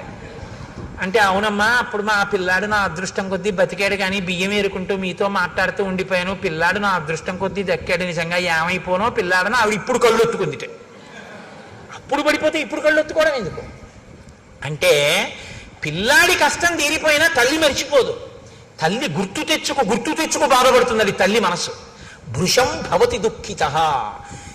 రాముడు ఎప్పుడో ప్రజలకి కష్టం వచ్చినా తలుచుకు బాధపడతారు, ఆ కష్టం పోయినా సరే. ఉత్సవేషు సర్వేషు పితేవ పరితుష్యతి. తండ్రి వాలంటరీ రిటైర్మెంట్ పెట్టేశాడు, ప్రావిడెంట్ ఫండ్ అమ్మేశాడు, అన్నీ కలిపి కొడుకు ఇచ్చేశాడు. కొడుకు అమెరికా వెళ్ళిపోయి అక్కడ ఏదో చదువుకున్నాడు, ఉద్యోగం వచ్చింది, పెద్దవాడు అయిపోయాడు. నాన్నగారంటే 6 కార్లు కొన్నానండి అన్నాడు. బ్రహ్మాండమైన ఇల్లు కట్టానండి అన్నాడు. తండ్రి అన్నీ ఇచ్చేశాడుగా, ఓ పెంకుటింట్లో ఉన్నాడు రోహిణీ కార్తీ. ఈ రోహిణీ కార్తీలో నాన్నగారు ఈ మధ్యనే నాకు ప్రమోషన్ వచ్చింది కాబట్టి నాకు ఇంకో 1,00,000 రూపాయలు జీతం పెరిగింది నాన్నగారండి అని చెప్పి ఉత్తరం రాశాడు. ఈ పిచ్చి అయిన టైఫాయిడ్ వస్తే ఒరే ఒక్కసారి రారా అంటే, నాన్నగారండి ఇప్పుడే ప్రమోషన్ వచ్చింది నేను రాకూడదు, ఒక్క 4-5 రోజులు చూసి తగ్గకపోతే ఫోన్ చేయండి అన్నాడు వాడు. ఏదో తగ్గిపోయింది, ముసలాయన ఇంటికి వచ్చేసాడు. ఇప్పుడు ఈ ఉత్తరం వస్తే ఈయన తల మీద బట్ట వేసుకుని ఎదురింటికి పరిగెత్తుకెళ్ళి మా అబ్బాయికి 1,00,000 రూపాయలు జీతం పెరిగిందిట, ప్రమోషన్ వచ్చింది అని చెప్పాడు. ఈయన ఆ పిల్లాడికి డబ్బు ఇచ్చి పెంకుటింట్లో ఉన్నాడు. వాడికి 1,00,000 రూపాయలు పెరిగితే ఈయనకేం వచ్చింది? ఈయనకి టైఫాయిడ్ వస్తే వాడు చూడడానికి కూడా రాలేదు. అయినా మరి ఈయనకి ఎందుకు సంతోషం అంటే పితేవ పరితుష్యతి. తండ్రి తనదంతా కొడుక్కిచ్చేసి కొడుకు సంతోషంగా ఉంటే తను సంతోషిస్తాడు తప్ప తను సంతోషంగా ఉండి కొడుక్కి ఏమీ లేకపోయినా నేను సంతోషంగా ఉన్నాను కదా వాడు ఎలా పోతే నాకెందుకని తండ్రి అనలేడు. కాబట్టి తనకి లేకపోయినా తన ప్రజలు సంతోషంగా ఉంటే తన సంతోషంగా ఉంటాడు రాముడు. మాకు కష్టం వస్తే కష్టం తీరిపోయి మేము సంతోషంలో ఉన్నా మాకెప్పుడో కష్టం వచ్చిందని ఎప్పుడూ బాధపడతాడు రాముడు. ఇంకింతకన్నా రాజు కావడానికి అర్హత ఏంటయా? అను ఇచ్చేసేయి, అవరాజ్య పట్టాభిషేకం చేసేయి రాముడికి, మేము సంతోషిస్తామన్నారు ప్రజలు. చాలా బాగుంది అన్నాడు, పొంగిపోయాడు. ఇటువంటి రాముడికి ఎందుకు పట్టాభిషేకం చెయ్యాలని మేము అంటున్నామో తెలుసా? వాళ్ళు ఇంకొక బలమైన కారణం చూపించారు. స్త్రియో వృద్ధాస్తరుణ్యశ్చ సాయం ప్రాతః సమాహితాః సర్వాన్ దేవాన్ నమస్యంతి రామస్యార్థే యశస్వినః. ఏమీ తెలియనటువంటి వాళ్ళు, వృద్ధులైపోయిన స్త్రీలు, యవ్వనంలో ఉన్న స్త్రీలు ఉదయము సాయంకాలము కూడా వాళ్ళు ప్రార్థన చేసేటప్పుడు పెళ్లి కాని పిల్ల ప్రార్థన చేస్తే మంచి భర్త కోసం చేయాలి. వృద్ధులైన వాళ్ళు ప్రార్థన చేస్తే తన కుటుంబం కోసం చేస్తారు.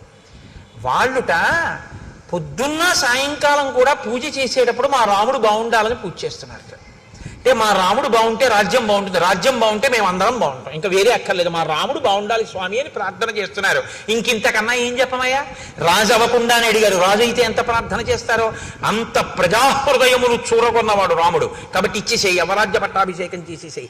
రామమిందీవరశ్యామం సర్వశత్రు నిబర్హణం పశ్యయో యవ్వరాజ్యస్థం తవ రాజోత్తమాత్మజం.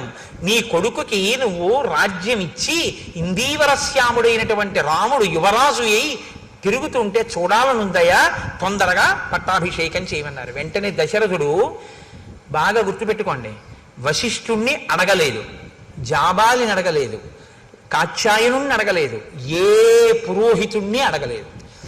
ఒకవేళ అడిగితే ఇప్పుడు కన్నా బలమైన ముహూర్తం తర్వాత ఉందండి అన్నారనుకోండి, వశిష్ఠుడి మాట కాదనడం అంత తేలిక కాదు. అలా కాదులేండి గురుగారు ఈ ముహూర్తానికి చేసేద్దాం అన్నారు అనుకోండి, వశిష్ఠుడన్న ముహూర్తం కాదని తను పెట్టుకున్న ముహూర్తాన్ని నిర్ణయం చేయగలడా? కులగురువుని కాదని. అడగకుండా ఉంటే గొడవ వదిలిపోతుంది. అడగకుండా ఉంటే గొడవ వదిలిపోతుందంటే ఎప్పుడు పెట్టాలి ముహూర్తం? ఓ 6 నెలలు పోయాక చేద్దాం అనుకుంటున్నానండి అన్నాడు అనుకోండి, తొందర ఏం లేదనమాట దశరథుడికి. చాలా తొందరగా చేసేద్దాం అనుకుంటున్నాను, ఇదే ముహూర్తం అండి అన్నాడు అనుకోండి, పక్కన వశిష్ఠుడిని పిలిచి, అదేమిటి అంటే తొందరగా పట్టాభిషేకం అయిపోవాలని ఎందుకో తొందరపడుతున్నాడు. ఎందుకు తొందరపడుతున్నాడు? అది ఇంకొకటి చెప్తాడు తప్ప అసలు కారణం చెప్పడు. కాబట్టి ఇప్పుడు అన్నాడు, మీరు తొందరగా వెళ్ళి వశిష్ఠాది మహర్షుల్ని తీసుకురండి అన్నాడు. చైత్ర శ్రీమాన్ ఇయం మాస పుణ్య పుష్పితకానన యవ్వరాజ్యాయ రామస్య సర్వం మే ఉపకల్ప్యతాం. చైత్రమాసానికి మధుమాసం అని పేరు, వైశాఖ మాసానికి మాధవ మాసం అని పేరు. ఈ 2 మాసములు నరుడు ఎలా బతకాలో నేర్పినటువంటి మహాపురుషులు 2 పుట్టారు. చైత్రమాసంలో మల్లెపువ్వు, వైశాఖ మాసంలో మామిడి పండు. చైత్రమాసంలో వచ్చేటటువంటి మల్లెపువ్వు యొక్క సౌరభం ఎటువంటిదో తన జీవితం అటువంటి సౌరభము కలిగి అటువంటి ధర్మాత్ముడైన రాముడు పుట్టాడు.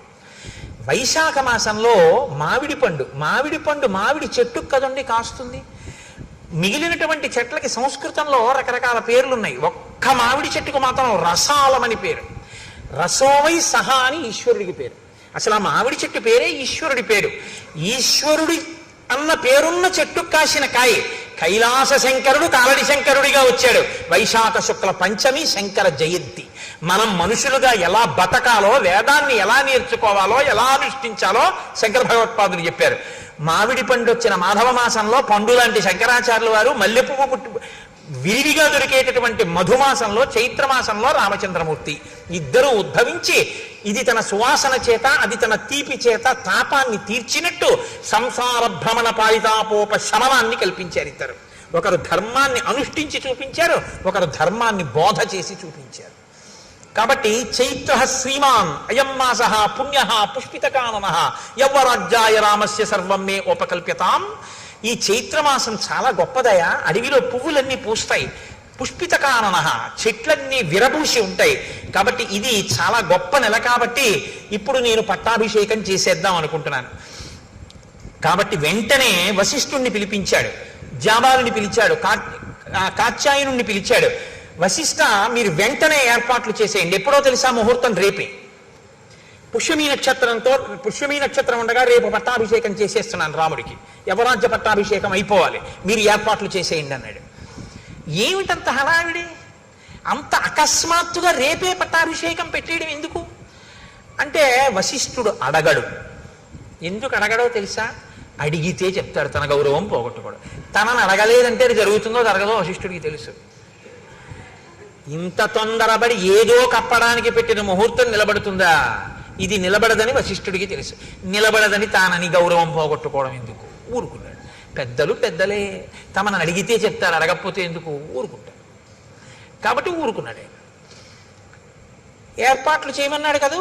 కాబట్టి ఆయన పిలిచి అన్నాడు, సువర్ణాదీని రత్నాని బలీన్ సర్వౌషధీరపి శుక్లమాల్యాంశ్చ లాజాంశ్చ పృథక్చ మధుసర్పిషి ఆహతాని చ వాసాంసి రథం సర్వాయుధాన్యపి చతురంగ బలంచైవ గజంచ శుభలక్షణం చామర వ్యజనే శ్వేతే ధ్వజం ఛత్రం చ పాండురం శతంచ శాతకుంభానాం కుంభానామద్వివక్షసాం హిరణ్య శృంగం వృషభం సమగ్రం వ్యాఘ్రచర్మ చ ఉపస్థాపయత ప్రాతః అగ్నిగారం మహీపతే. ఆ సేవకులందరినీ పిలిచి మంత్రుల్ని అన్నాడు, మీరు బంగారాన్ని, రత్నాల్ని, ఓషధుల్ని, పేలాల్ని, బంగారు పాత్రల్ని, చతురంగ బలాల్ని, శుభలక్షణములు కలిగినటువంటి భద్రగజాన్ని, తెల్లటి గొడుగుని, 100 పాత్రల్ని, బంగారు తొడుగులు ఉన్నటువంటి ఒక ఎద్దుని, పూర్తిగా ఉన్నటువంటి ఒక పులి చర్మాన్ని, వీటన్నింటినీ కూడా రాజుగారి యొక్క అగ్నికార్యం చేసుకునేటటువంటి గదిలో పెట్టండి అన్నాడు. నిత్యాగ్నిహోత్రీకుడైన దశరథ మహారాజు గారు. కాబట్టి ఆయన గదిలో పెట్టండి అన్నాడు. తెల్లవారేటప్పటికి, రేపు సూర్యోదయం అయ్యేటప్పటికీ స్వస్తివాచకం చెయ్యాలి మనం అందరం కూడా.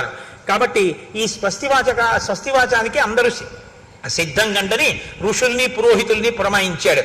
అందరూ చాలా సంతోషపడిపోయారు. ఎక్కడి వాళ్ళు అక్కడ పనుల మీద బయలుదేరారు. సుమంత్రుణ్ణి పిలిచాడు, తొందరగా వెళ్ళి రాముణ్ణి తీసుకురా అన్నాడు. ఉన్నవాడు ఉన్నట్టు సుమంత్రుడు వెళ్ళాడు, రాముణ్ణి రథం ఎక్కించుకున్నాడు, తీసుకొస్తున్నాడు. ఆ గవాక్షంలో నిలబడి చూశాడు రాముడు వస్తుంటే. అబ్బా, ఎంత అందగాడు నా కొడుకు అనుకున్నాడు. ఎంత విఖ్యాతమైన పౌరుషం ఉన్నవాడు.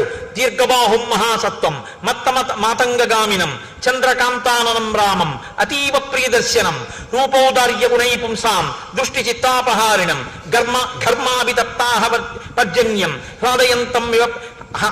హ్లాదయంతమివ ప్రజాః నతర్ప సమాయంతం పశ్యమానో నరాధిపః. అటువంటి రాముణ్ణి రథంలో వస్తుండగా సింహవిక్రమ ఉన్నవాణ్ణి, చంద్రుడు ఎలా ఉంటాడో అటువంటి కాంతితో ఉన్నవాణ్ణి, దీర్ఘమైనటువంటి బాహువులు ఉన్నటువంటి వాణ్ణి, ఏనుగు వంటి నడకున్నవాణ్ణి, ఆ రాముణ్ణి చూసుకుని పొంగిపోయాడు. అలా నిలబడి అక్కడే ఆ సంతోషంతో రాముడు దిగి పైకి వస్తున్నాడు. తను అలా చూస్తున్నాడు. రాముడి దగ్గరికి వచ్చాడు. పక్కకి వచ్చి స ప్రాంజలిరభిప్రేత్య ప్రణత పితురంతికే నామస్వం శ్రవయం రామో వవందే చరణౌ పితుహు. ఆయన దగ్గరకు వచ్చి రామవర్మన్ హంభో అభివాదయే అని తండ్రి గారి దగ్గరికి వచ్చి తండ్రి గారి పాదాలు ముట్టుకుని తన పేరు చెప్పి నమస్కారం చేశాడు. చాలా సంతోషించాడు. దగ్గర కూర్చోపెట్టుకున్నాడు. నాయనా, నీతో నేను కొన్ని విషయాలు మాట్లాడాలి, అందుకని పిలిచాను రా అన్నాడు. కూర్చోపెట్టాడు. కూర్చోపెట్టన్నాడు. తం పశ్యమానో నృపతి తుతోష ప్రియమాత్మజం అలంకృతమివాత్మానం ఆదర్శ తల సంస్థితం. రాముడికి ఎదురుగుండా దశరథుడు కూర్చున్నట్టు. మాట్లాడదాం అనుకుని ఇలా చూసేట రాముణ్ణి. చూస్తే ఎలా అనిపించిందంటేట, తను యవ్వనంలో ఉన్నప్పుడు బాగా ముస్తాబై అద్దం ముందుకెళ్ళి నిలబడితే తన ప్రతిబింబం ఎలా కనపడుతుందో, అలా అన్ని విధాల తన పోలికలతో తను యవ్వనంలో ఎలా ఉండేవాడో అలా కనపడ్డట రాముడు. ఎంత ప్రీతి చెందాడోట నా కొడుకు అచ్చున అలా ఉన్నాడని పొంగిపోయేట పిచ్చి దశరథుడు. ఎంత బాధపడతాడో నిజంగా దశరథ పరితాపం చదవడమే కష్టంగా ఉంటుంది. కాబట్టి ఇప్పుడు ఆ కొడుకుని చూసుకుని అన్నాడు, నాయనా నిన్ను పుష్యమీ నక్షత్రం ఉండగా నీకు యవ్వరాజ్య పట్టాభిషేకం చేస్తానన్నాడు. రామాయణ కాలంలో వారాలు లేవు, ఆదివారం సోమవారం మంగళవారం బుధవారం అప్పుడు లేవు, అవి ఇప్పుడు వచ్చాయి. అప్పుడు నక్షత్రాలు బట్టే చెప్పేవారు. కాబట్టి పుష్యమీ నక్షత్రంలో నీకు యవ్వరాజ్య పట్టాభిషేకం చేస్తాను. నువ్వు మంచివాడివే, కానీ నీ ఎందున్న ప్రీతి చేత నేను నీకు కొన్ని మంచి మాటలు చెప్తాను. నువ్వు భూయో వినయమాస్థాయ, ఇంకా బాగా వినయంగా ఉండడం నేర్చుకో. భవనిత్యం జితేంద్రియ, బాగా జితేంద్రియుడు కావాలి. కామక్రోధ సముద్ధాని త్యజేధా వ్యసనానిచ, నాయన కామక్రోధములను అణిచిపెట్టి వ్యసనములను విడిచిపెట్టి నువ్వు చాలా మంచివాడవన్న పేరు తెచ్చుకోవాలి. సరే వెళ్ళిరా, రేపు ఉదయం నీకు పట్టాభిషేకం. ఒక్క మాట అంటే ఒక్క మాట, అబ్బా నాన్నగారండి ఎంత మంచి మాట చెప్పారండి, మా ఫ్రెండ్స్కి వెళ్ళి పార్టీ ఇవ్వాలని ఏం అనలేదు. నువ్వు ఇంకా బాగా వృద్ధిలోకి రావాలి ఏమనలేదు. వచ్చాడు, నమస్కారం పెట్టాడు, నాన్నగారు చెప్పారు, విన్నాడు, వెళ్ళిపోయాడు, అంతే.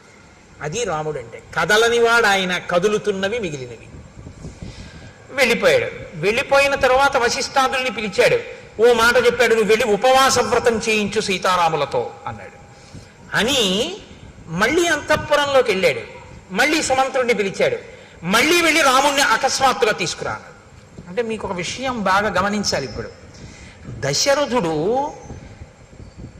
మనస్సు స్థిరంగా లేదు, ఏదో భయపడుతున్నాడు. ఆ పని అవుతుందా, చాలా ఉద్వేగంగా ఉన్నాడు. రాముడికి పట్టాభిషేకం చేసేస్తానా, అయిపోతే బాగున్నాం, ఏదో కంగారు పడిపోతున్నాడు. మళ్ళీ పిలవమన్నాడు. మళ్ళీ వెళ్ళాడు సుమంత్రుడు. ఆశ్చర్యపోయాడు రాముడు, అదేంటి ఇప్పుడే వచ్చావు అన్నాడు. దశరథుడు మళ్ళీ పిలుస్తున్నాడు, వస్తావో రావో నీ ఇష్టం అన్నాడు. తప్పకుండా వస్తాను, కానీ నాన్నగారు మళ్ళీ వెంటనే ఎందుకు పిలిచారు? మళ్ళీ వెళ్ళాడు. మళ్ళీ వెళ్ళి అంతఃపురంలో మళ్ళీ ఎదురుగుండా వెళ్ళి నమస్కారం చేసి నించున్నాడు. కూర్చున్నాడు. అనుభూతాని చేష్టాని మయా వీర సుఖాన్యపి దేవర్షి పితృ విప్రాణం అనృణోస్మి తథాత్మనః. నాయన రామా, నేను చాలా పెద్దవాడిని అయిపోయాను, నేను ఎన్ని భోగాలు అనుభవించాలో అన్ని నేను అనుభవించేశాను. దేవర్షి పితృ విప్రాణం, దేవతల యొక్క, పితృ అంటే తండ్రి యొక్క, విప్ర బ్రాహ్మణుల యొక్క, మధ్యలో దేవర్షి ఋషుల యొక్క రుణాన్ని నేను తీర్చేసుకున్నాను. కాబట్టి నా ప్రయోజనం పూర్తయిపోయింది. అనేక యజ్ఞయాగాలు చేశాను, దేవతల రుణం తీర్చుకున్నాను. ఋషులు ఇచ్చినటువంటివి చదువుకున్నాను, ఋషి రుణం తీర్చుకున్నాను. పితృదేవతలు నన్నెలా కన్నారో అలా నేను మిమ్మల్ని కన్నాను, వాళ్ళ రుణం తీర్చుకున్నాను. బ్రాహ్మణులకి విశేషమైన దానాలు చేశాను, దానివల్ల వాళ్ళ రుణం తీర్చుకున్నాను. నాకు అన్ని రుణాలు తీరిపోయాయి. కానీ రామ, ఈ మధ్య నాకు దుశ్శకునములు కనపడుతున్నాయి, పగటిపూట కనపడుతున్నాయి, స్వప్నంలో కనపడుతున్నాయి. అకస్మాత్తుగా ఉల్కలు నేల మీద పడుతున్నాయి. నా జాతకంలోకి సూర్యాంగారక రాహుభి, సూర్యుడు అంగారకుడు రాహువు ముగ్గురు కూడా నా జన్మ నక్షత్రాన్నంతటినీ కూడా ఆక్రమించి ఉన్నారు. కాబట్టి నేను ఉంటానా ఉండనా అన్నది అనుమానాస్పదం. నేను ఎంతకాలం ఉంటానో తెలియదు. దానితో పాటు నీతో ఒక మాట చెప్తాను. తద్యావదేవమే చేతో న విముంచతి రాఘవ తావదేవాభిషించస్వ చలాహి ప్రాణినామ్మతి. రామ, నిన్ను పిలిచి పట్టాభిషేకం చేస్తానన్నాను కదా రేపు పొద్దున్నే, అలా చెయ్యాలని అనుకుంటున్నాను. కానీ మనుష్యుల యొక్క మనస్సులు ఉన్నాయి చూసావు, ఇవి మారిపోతుంటాయి. కాబట్టి నా మనసు మళ్ళీ మారకముందే ఈ యవరాజ్య పట్టాభిషేకం అయిపోని. అలా ఎందుకు మారుతుంది నాన్నగారు మీ మనస్సు? అడగడు రాముడు. మారితే ఏమవుతుంది? ఇవ్వకపోతే ఏమవుతుంది? నేను ఆయన కొడుకునే, నాకు తండ్రి అంతే. కాబట్టి ఇంకెందుకు? నాకు ధర్మం ఏమిటి? నాన్నగారు చెప్తే రాజ్యం పుచ్చుకోవడం, నాన్నగారు వద్దంటే మానేయడు. కాబట్టి నా కలర్ ఏమిటి? ఊరుకుంటాడే. ఎవరు తొట్టుపడిపోతున్నాడు? దశరథుడు తొట్టుపడిపోతున్నాడు. ఇంకొక మాట అన్నాడు దాంతోపాటు, నాయన విప్రోషితశ్చ భరతో యవదేవ పురాదిత తావదేవాభిషేకస్తే ప్రత్తకాలో మతో మమ కామం ఖలు సతాం వృత్తే భ్రాతాతే భరతస్థిత జ్యేష్ఠానువర్తి ధర్మాత్మ సానుక్రోశో జితేంద్రియ కింటు చిత్తం మనుష్యాణం అనిత్యమితి మే మతి సతాంతు ధర్మ నిత్యానాం కృతశోభిత రాఘవ. భరతుడు చాలా దూరదేశంలో ఉన్నాడు, వాళ్ళ తాతగారి దగ్గర ఉన్నాడు ప్రస్తుతం. భరతుడు వాళ్ళ మేనమామ గారి ఇంటి నుంచి అయోధ్యకి వచ్చే లోపలే నీ పట్టాభిషేకం అయిపోవాలి. అంటే చిన్న విషయాన్ని బయట పెట్టాడు ఇక్కడ. భరతుడు వచ్చే లోపల ఎందుకు అయిపోవాలి? రాముడి తర్వాత వాడు భరతుడు. కానీ భరతుడికి రాజ్యం ఇవ్వవలసిన అవసరం ఉందన్నమాట. ఏదో రాముడు ఉండగా భరతుడికి ఎందుకు ఇవ్వాలి అంటే, భరతుడికి రాజ్యం ఇస్తానని దశరథుడు ఏదో మాట ఇచ్చి ఉండాలి. భరతుడికి ఆ మాట ఇచ్చినట్టు రామాయణంలో లేదు కాబట్టి భరతుణ్ణి కన్నా తల్లికి ఇచ్చి ఉండాలి, లేకపోతే ఆ పిల్లని తనకి ఇచ్చిన వాళ్ళకి ఇచ్చి ఉండాలి. అది వాళ్ళకి తెలియకుండా ఈ పట్టాభిషేకం అయిపోవాలి. ఎందుకంటే ఇప్పుడు పిల్లలు పుట్టాక రాముడి మీద వ్యామోహం పెరిగింది. పెద్దవాడు ధర్మాత్ముడు, ఏది చూసి రాముడికి ఇవ్వకుండా ఉండను. అందుకని ఇప్పుడు రాముడికి ఇచ్చేయడానికి, భరతుడికి ఇవ్వకుండా ఉండడానికి భరతుడు రాకుండా చేసేస్తాను అంటూ, నాయన అతను చాలా మంచివాడు, నిన్ను అనువర్తిస్తాడు, జ్యేష్ఠుడంటే ప్రేమ ఉన్నవాడు, గౌరవం ఉన్నాడు, భరతుడు తక్కువవాడని నేను అన్న, చాలా మంచివాడు. కానీ రామ ఏం చెప్పగలం, ఎవరి మనసులు ఎప్పుడు ఎలా ఉంటాయో అంటే. లోపల ఏమిటంటే, ఒకవేళ భరతుడికి రాజ్యం ఇమ్మని ఎవరైనా అడిగినా నువ్వు మాట ఇచ్చావు కదా ఈ అన్నా, అలా నాకు అక్కర్లేదు రాముడికే ఇవ్వండి అని భరతుడు అంటాడని ఒక నమ్మకం. ఏమో రాజ్యం కదా, మీరు మాట ఇచ్చారు కదా నాన్నగారు నాకే చేయండి అంటాడేమో అని భయం. అందుకని ఎవరి మనసులు ఎలా ఉంటాయో అన్నాడు. అని మళ్ళీ అన్నాడు, బయలుదేరు వెళ్ళి ఉపవాసం చేయి, రేపు పొద్దున్న ఇచ్చేస్తాను, పట్టాభిషేకం చేసేస్తాను. అంటే ఎంత కదిలిపోతున్నాడో దశరథుడు. ఆ రాత్రి దశరథుడి జీవితంలో ఎంత భయం తొట్టుపాటు ఉన్న రాత్రో మీరు గమనించండి. కానీ మళ్ళీ వశిష్ఠ మహర్షిని పిలిచాడు. సీతారాములకి ఉపవాసం చెయ్యమని చెప్పావా, వెళ్ళు చెప్పిరా అన్నాడు. ఆయన ప్రత్యేక రథం వేసుకుని రాముడి అంతఃపురానికి వెళ్ళారు. వశిష్ఠ మహర్షే వచ్చారని తెలుసుకుని రామచంద్రమూర్తి గబగబా బయటికి వెళ్ళి వశిష్ఠ మహర్షికి నమస్కారం చేసి చెయ్యి ఇచ్చి రథంలోంచి కిందకి దింపారు గౌరవానికి. దింపి లోపలికి తీసుకెళ్లారు, కూర్చోపెట్టారు. ఆయన అన్నారు, ఇత్యుక్త్వా సతదారామం ఉపవాసం యతవ్రతం మంత్రవత్కారయామాస వైదేహ్యా సహితం ముని. నాయనా నీకో మంత్రం ఇస్తున్నాను, నువ్వు ఉపవాసం చెయ్యి అన్నారు. మనకి ఇవాళ రేపు ఉపవాసం అంటే ఏమిటి అంత అల్లరి ఉంటుందా అనిపిస్తుంది మనకి. కానీ చిత్రం ఏమిటో తెలుసా అండి, అసలు ఉపవాసం అన్న మాట ఎందుకు వచ్చిందో మీరు తెలుసుకోవాల్సి ఉంటుంది. ఉప అంటే సమీపమునందు, వసి అంటే నివసించుట. ఉపవాసము అనేటటువంటిది ఎప్పుడు పడితే అప్పుడు చెయ్యమని శాస్త్రం చెప్పలేదు. ఇది మీరు బాగా గమనించాలి. మొదట ఉపవాసము అన్నది ఎందుకు వచ్చిందో తెలుసా అండి, బాధను గుర్తెరుగుట కొరకు. ఇది ముందు తెలుసుకోవాలి. ఎందుకు గుర్తెరుగుట కొరకు అంటే, తినగలిగి తినకూడదు. మీరు తినగలరు, ఆకలి ఉంది కానీ తినరు. ఇప్పుడు బాధ వేస్తుందా వేద, ఆకలి వేస్తుందా వేద, వేసేస్తుందా టైంకి, కానీ మీరు తినరు. ఇప్పుడు నీరసంగా ఉంటుందా ఉండదా, ఉంటుంది. జాగరణ ఎందుకు చేయాలి, నిద్ర వస్తుంది కానీ పడుకోరు. ఎందుకు పడుకోరు, ఇంట్లో అన్నీ ఉన్నాయి, చక్కగా పడకుంది అన్నీ ఉన్నాయి కానీ పడుకోరు.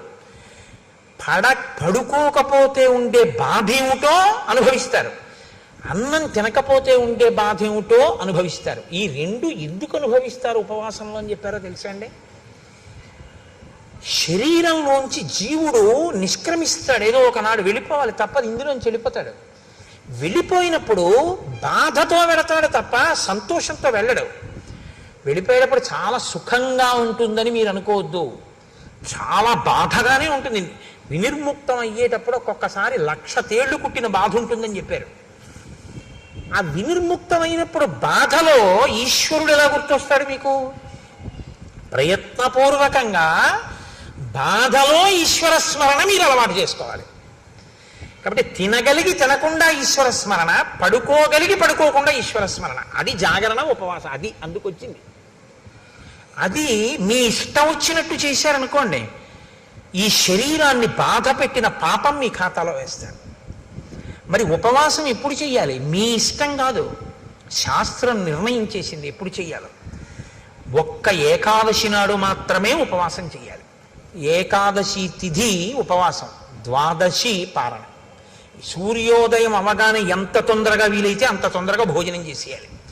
యంత్రాలని కూడా ఏం చేస్తామంటే షట్ డౌన్ అని ఆఫ్ చేస్తారు కొన్నాళ్ళు, ఓ 2 రోజులు విశ్రాంతిని ఇస్తారు, ఘర్షణ పుట్టేస్తుందని. మీరు ఈ శరీరంలో కొన్నింటిని ఆపడం మీ తరం కాదు, ఆపకూడదు కూడా. గుండె ఆపుతానంటే 2 రోజులు రెస్ట్ ఇస్తానంటే కుదరదు, ఊపిరితిత్తులు ఆపుతానంటే కుదరదు.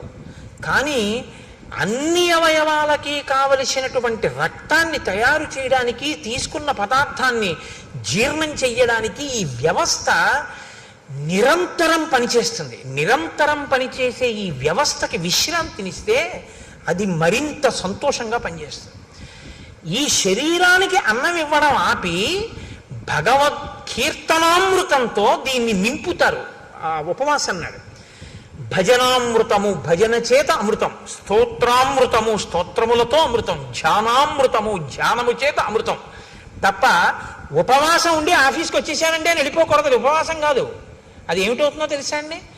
తినగలిగి తినకుండా ఉండి ఒకనాడు కిందటి జన్మలో నువ్వు అన్నం తించదు అనుకుంటే ఆ వ్యవధిలో ఉపవాసం ఉండాలి. ఏదో ఒక ఆయన ఉన్నాడు, ఒక 6 గంటల కన్నా ఆయన తినకుండా ఉండకూడదు. కాబట్టి ఇప్పుడు 6 గంటలు మాత్రమే ఉండి శరీరము పడిపోకుండా నిలబెట్టడానికి వీలైనటువంటి సాత్విక పదార్థంతో శరీరాన్ని నింపాలి. ఎంత తింటే కన్ను పడిపోతుందో, ఆవలింత వస్తుందో అంత తినకుండా, ఎంత తింటే కడుపు నిండిపోయి కన్ను పడిపోకుండా ఉండి శరీరం నిలబడుతుందో, ఈశ్వరారాధనకి యోగ్యతతో ఉంటుందో అంత మాత్రమే పెట్టాలి. అంటే ఒక యాపిల్ పండు తిను, ఒక గ్లాసు పాలు తాగు, తప్పులేదు. అసలండి నేను ఉపవాసం, నేను స్పృహ తప్పిపోయినా తినను, నా షుగర్ రేటింగ్ పడిపోయి నేను కోమాలోకి వెళ్ళిపోయినా తినను అన్నారనుకోండి, అది ఉపవాసము కాదు. మీరు బాగా గుర్తుపెట్టుకోండి, అది శరీరమును శోషింపచేయుట. అలాగని నేను ఉండలేనండి అని ఎప్పుడూ తినేయకూడదు. ఎప్పుడో అప్పుడు ఉపవాసం ఉండాలి. 3 గంటలు ఉండగలవా? ఉండు. 4 గంటలు ఉండగలవా? ఉండు. అరగంట ఉంటానండి అని చెప్పి ఇడ్లీ 8 తినేది 8:30కి తినేయకూడదు. ఏదో ఒక రోజున నువ్వు ఉండగలిగిన వ్యవధి చూసుకుని ఉపవాసం చెయ్యాలి. ఆ ఉపవాసంలో ఏం చెయ్యాలి అంటే, మీరు రోజల్లా ఉపవాసం ఉన్నారనుకోండి, రోజల్లా ఉపవాసం అంటే అర్థం ఏమిటో తెలుసా అండి? మీరు ధ్యానమునందు ఉండాలి. మార్చి మార్చి ఉపవాసం చేయాలి. మేము ఒకసారి సత్యనారాయణ వ్రతం అసలు శాస్త్రంలో ఎలా చెయ్యాలో అలా చేశాం. కాపవరంలో చేశాం కదా శర్మ గారు. పగలల్లా ఉపవాసం ఉండమంటుంది స్కాంద పురాణే రేవాఖండే అంటాం. అది చెప్పేదోటి మనం చేసేదోటి అనుకోండి. సత్యనారాయణ వ్రతం పొద్దున చేసేస్తాడు, అందులో ఎక్కడ పొద్దున చేయమని ఉండదు. ఉపవాసం ఉండి సాయంకాలం చేయి గోమయంతో అలుకక్కడని ఉంటుంది. ఎవడో ఆవు పేడతో అలికేవాడు ఉంటాడు. ఆ మంటపాన్ని దానం చేసేయని ఉంటుంది. నిన్ను ఎవడ పెట్టమన్నాడు? అష్టలక్ష్మి వెండి చెంబు. మంటపం దానం చేసి చెంబు వీడు దాచేసుకుంటాడు. ఇంకా మంటపం దానం ఏమిటి? వ్రతమా వ్రత భంగమా? నువ్వు ఇవ్వగలిగిన రాగి చెంబే పెట్టి నిన్ను ఎవడెట్టమన్నాడు? మీ ఇంట్లో ఉంది అష్టలక్ష్మి చెంబని. అష్టలక్ష్మి చెంబు పెట్టడం ఎందుకు? మంటపం దానం చేసి చెంబు దాచేసుకోవడం ఎందుకు? చెంబెట్టి దానం మంటపం ఇచ్చేస్తే చెంబు కూడా పోయిందంతే. ఇచ్చేసి సంతోషంగా ఇచ్చేసి ఏడుస్తూ ఇవ్వకు, మళ్ళీ అదో గొడవ. కాబట్టి చేసేటప్పుడు పురాణం ఎలా చెప్పిందో అలా చెయ్యాలి. కల్పం అంటారు, అంతేగాని మన ఇష్టం వచ్చినట్టు మనం చేయకూడదు. పగలంతా ఉపవాసం ఉండుట అంటే మార్చి మార్చి ఈశ్వర సేవ చేస్తూ ఆయనకు దగ్గరగా ఉండాలి. తిన్నది కూడా ఆయన ప్రసాదం తినాలి, ఆయనకి పెట్టగా మిగిలినది తినాలి. అంతేకాని మనకని వండుకుని తినేసింది తినకూడదు. ఆ రోజున ఈశ్వరుడికి పెట్టగా మిగిలిందంటే ఏంటి? 4 సమోసాలు నైవేద్యం పెట్టానండి తిన్నానండి అనకూడదు. ఈశ్వరుడికి పెట్టగా మిగిలిందంటే ఏమిటో తెలుసా అండి? చెరువు ఎప్పుడూ మిగలకుండా ఉండకూడదని శాస్త్రం కదండి. హవిష్యం యజ్ఞం చేసేటప్పుడు, హోమం చేసేటప్పుడు సరిపోయేటంత ఉండకూడదు, కొంచెం ఎక్కువ ఉండాలి. హవిష్య పాత్రలో హవిష్యం మిగలాలి ఎప్పుడు కూడా. అది వేస్తారు. మిగిలిన హవిష్యం ఉంటుంది, దానికి రుచి ఏమి ఉండదు. అదేం దాంట్లో మిరియాలు ఉప్పు కారం అన్నీ వేసుకుని ఏం తయారు చేసుకోలేదు, ఏదో కమ్మగా ఉంటుంది అంతే, పచనం చేసి ఉంటుంది. అది దాన్ని ఇంట్లో హోమం చేసేసిన తర్వాత పాత్రలో మిగిలిపోయిన హవిష్యం ఏది ఉంటుందో దాన్ని తినాలి ఆ రోజున.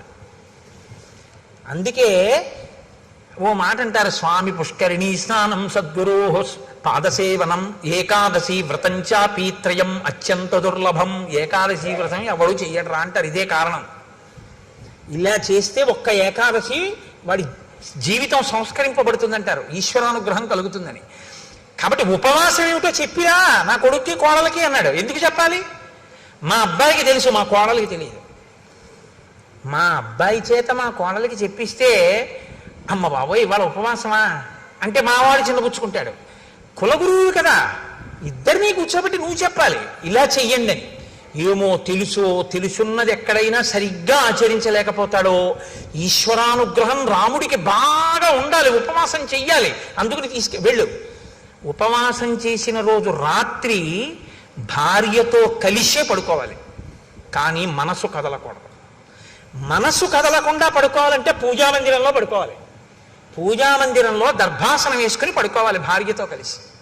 తప్ప ఆవిడతో కలిసి పడుకుంటే నా ఉపవాసం పాడైపోతుందండి అని ఇద్దరు చెరోగదిలో పడుకోకూడదు. ఇంకా నువ్వు ధర్మబద్ధమైన దాంపత్యం ఏం చేస్తావు?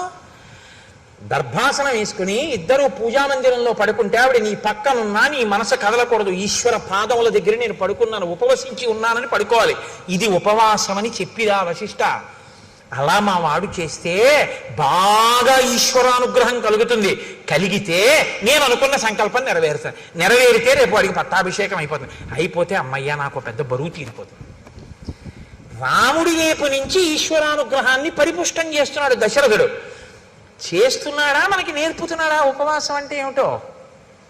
మనకి అంటే మీరు నేర్చుకోక్కర్లేదు, మీరు పెద్దలు, మీకు అన్నీ తెలుసు. నాబోటి గారి గురించి నేను మాట్లాడేది. కాబట్టి ఉపవాసం అంటే ఏమిటో తెలుసుకోవాలంటే మనం రామాయణం అయోధ్యకాండ చదవాలి. మీరు ఏ చిన్న విషయాన్ని తెలుసుకోవాలన్నా రామాయణంలోకే చూడాలి.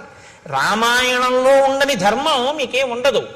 కాబట్టి ఉపవాసం అంటే ఇది అని తెలుసుకుని చేస్తే అది ఉపవాసం. అది తెలుసుకోకుండా చేస్తే ఇంకోలా ఉంటాయి ఉపవాసాలు. కాబట్టి వెళ్ళవయ్యా, వెళ్ళి అలా చేయించు అన్నారు. ఇప్పుడు రాముడు ఏం చేశాడు అన్నారు అంటే, మహానుభావుడు ఆయన శేషంచ హవిషస్తస్య ప్రాశ్యాశా స్యాత్మన ప్రియం.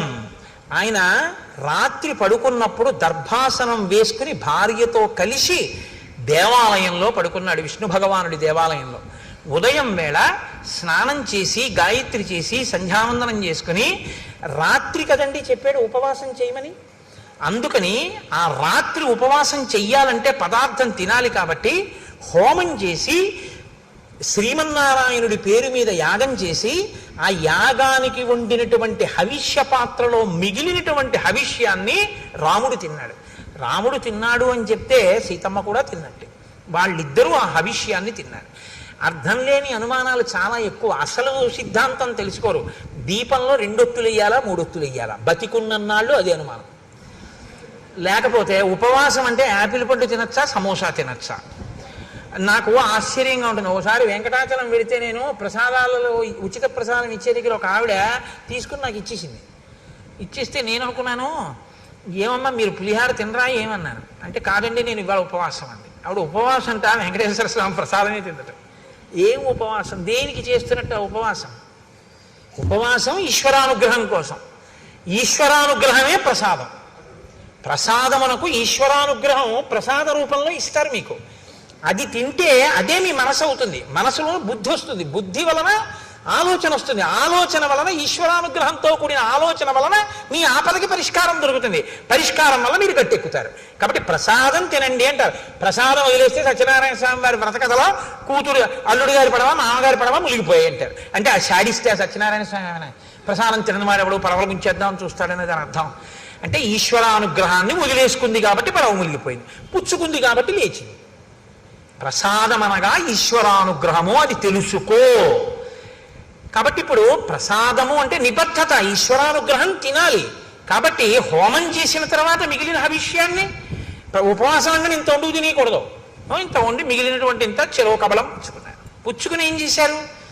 చక్కగా భూత్వానియతమానస శ్రీమత్యాయతనే విష్ణోహో శిష్యే నరవరాత్మజ.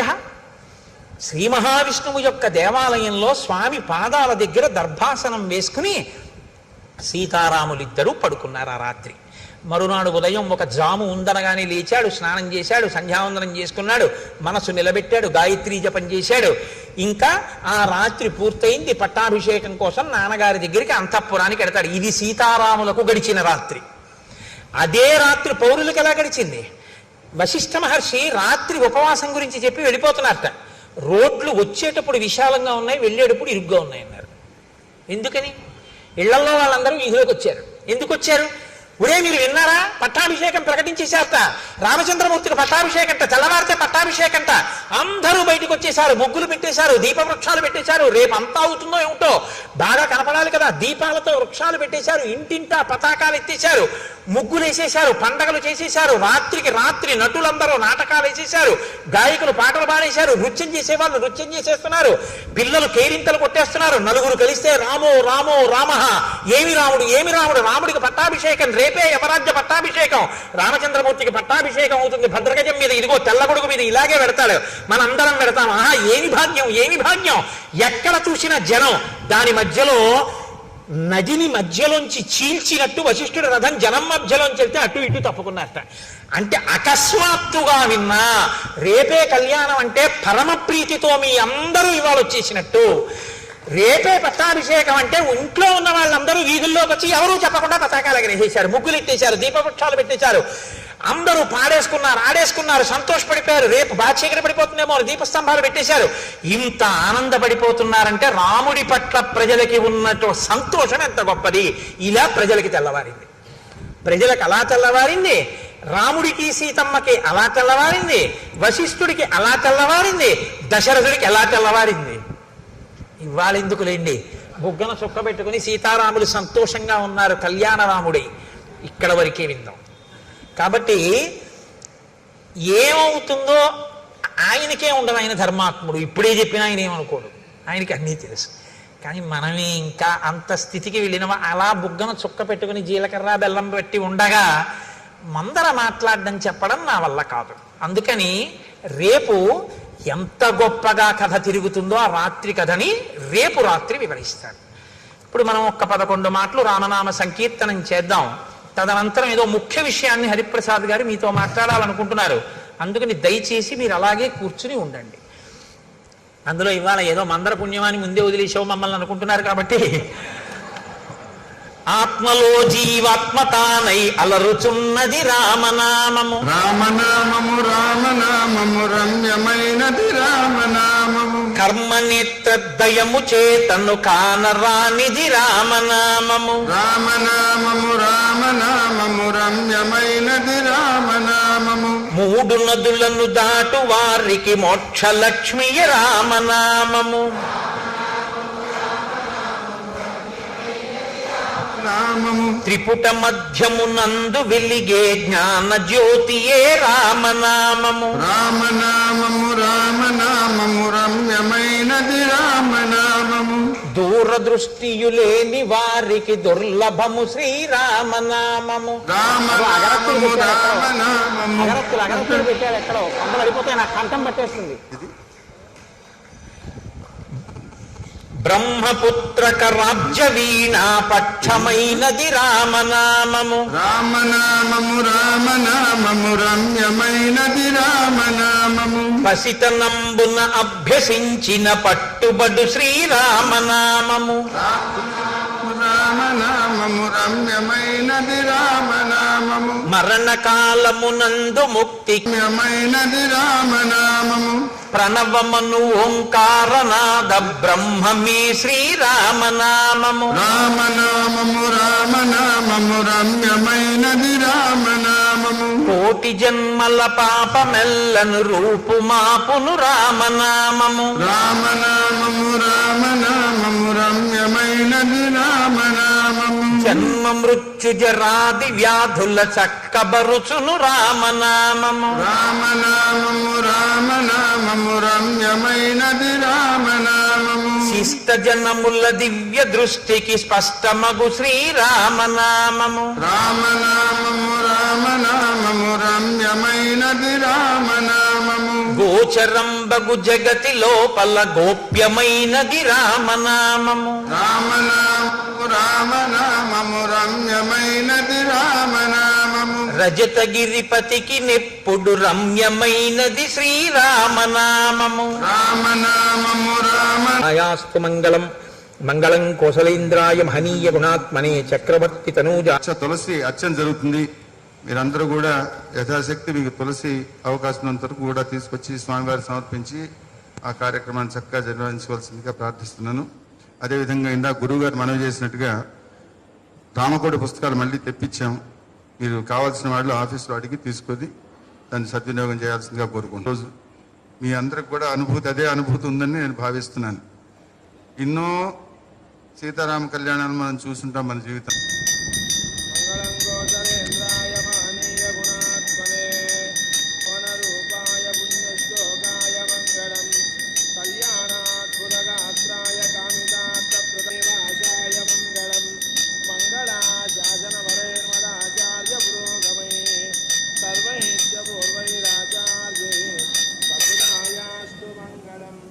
जय श्रीमद् रमारमण गोविंद नमः पार्वती पदे हर हर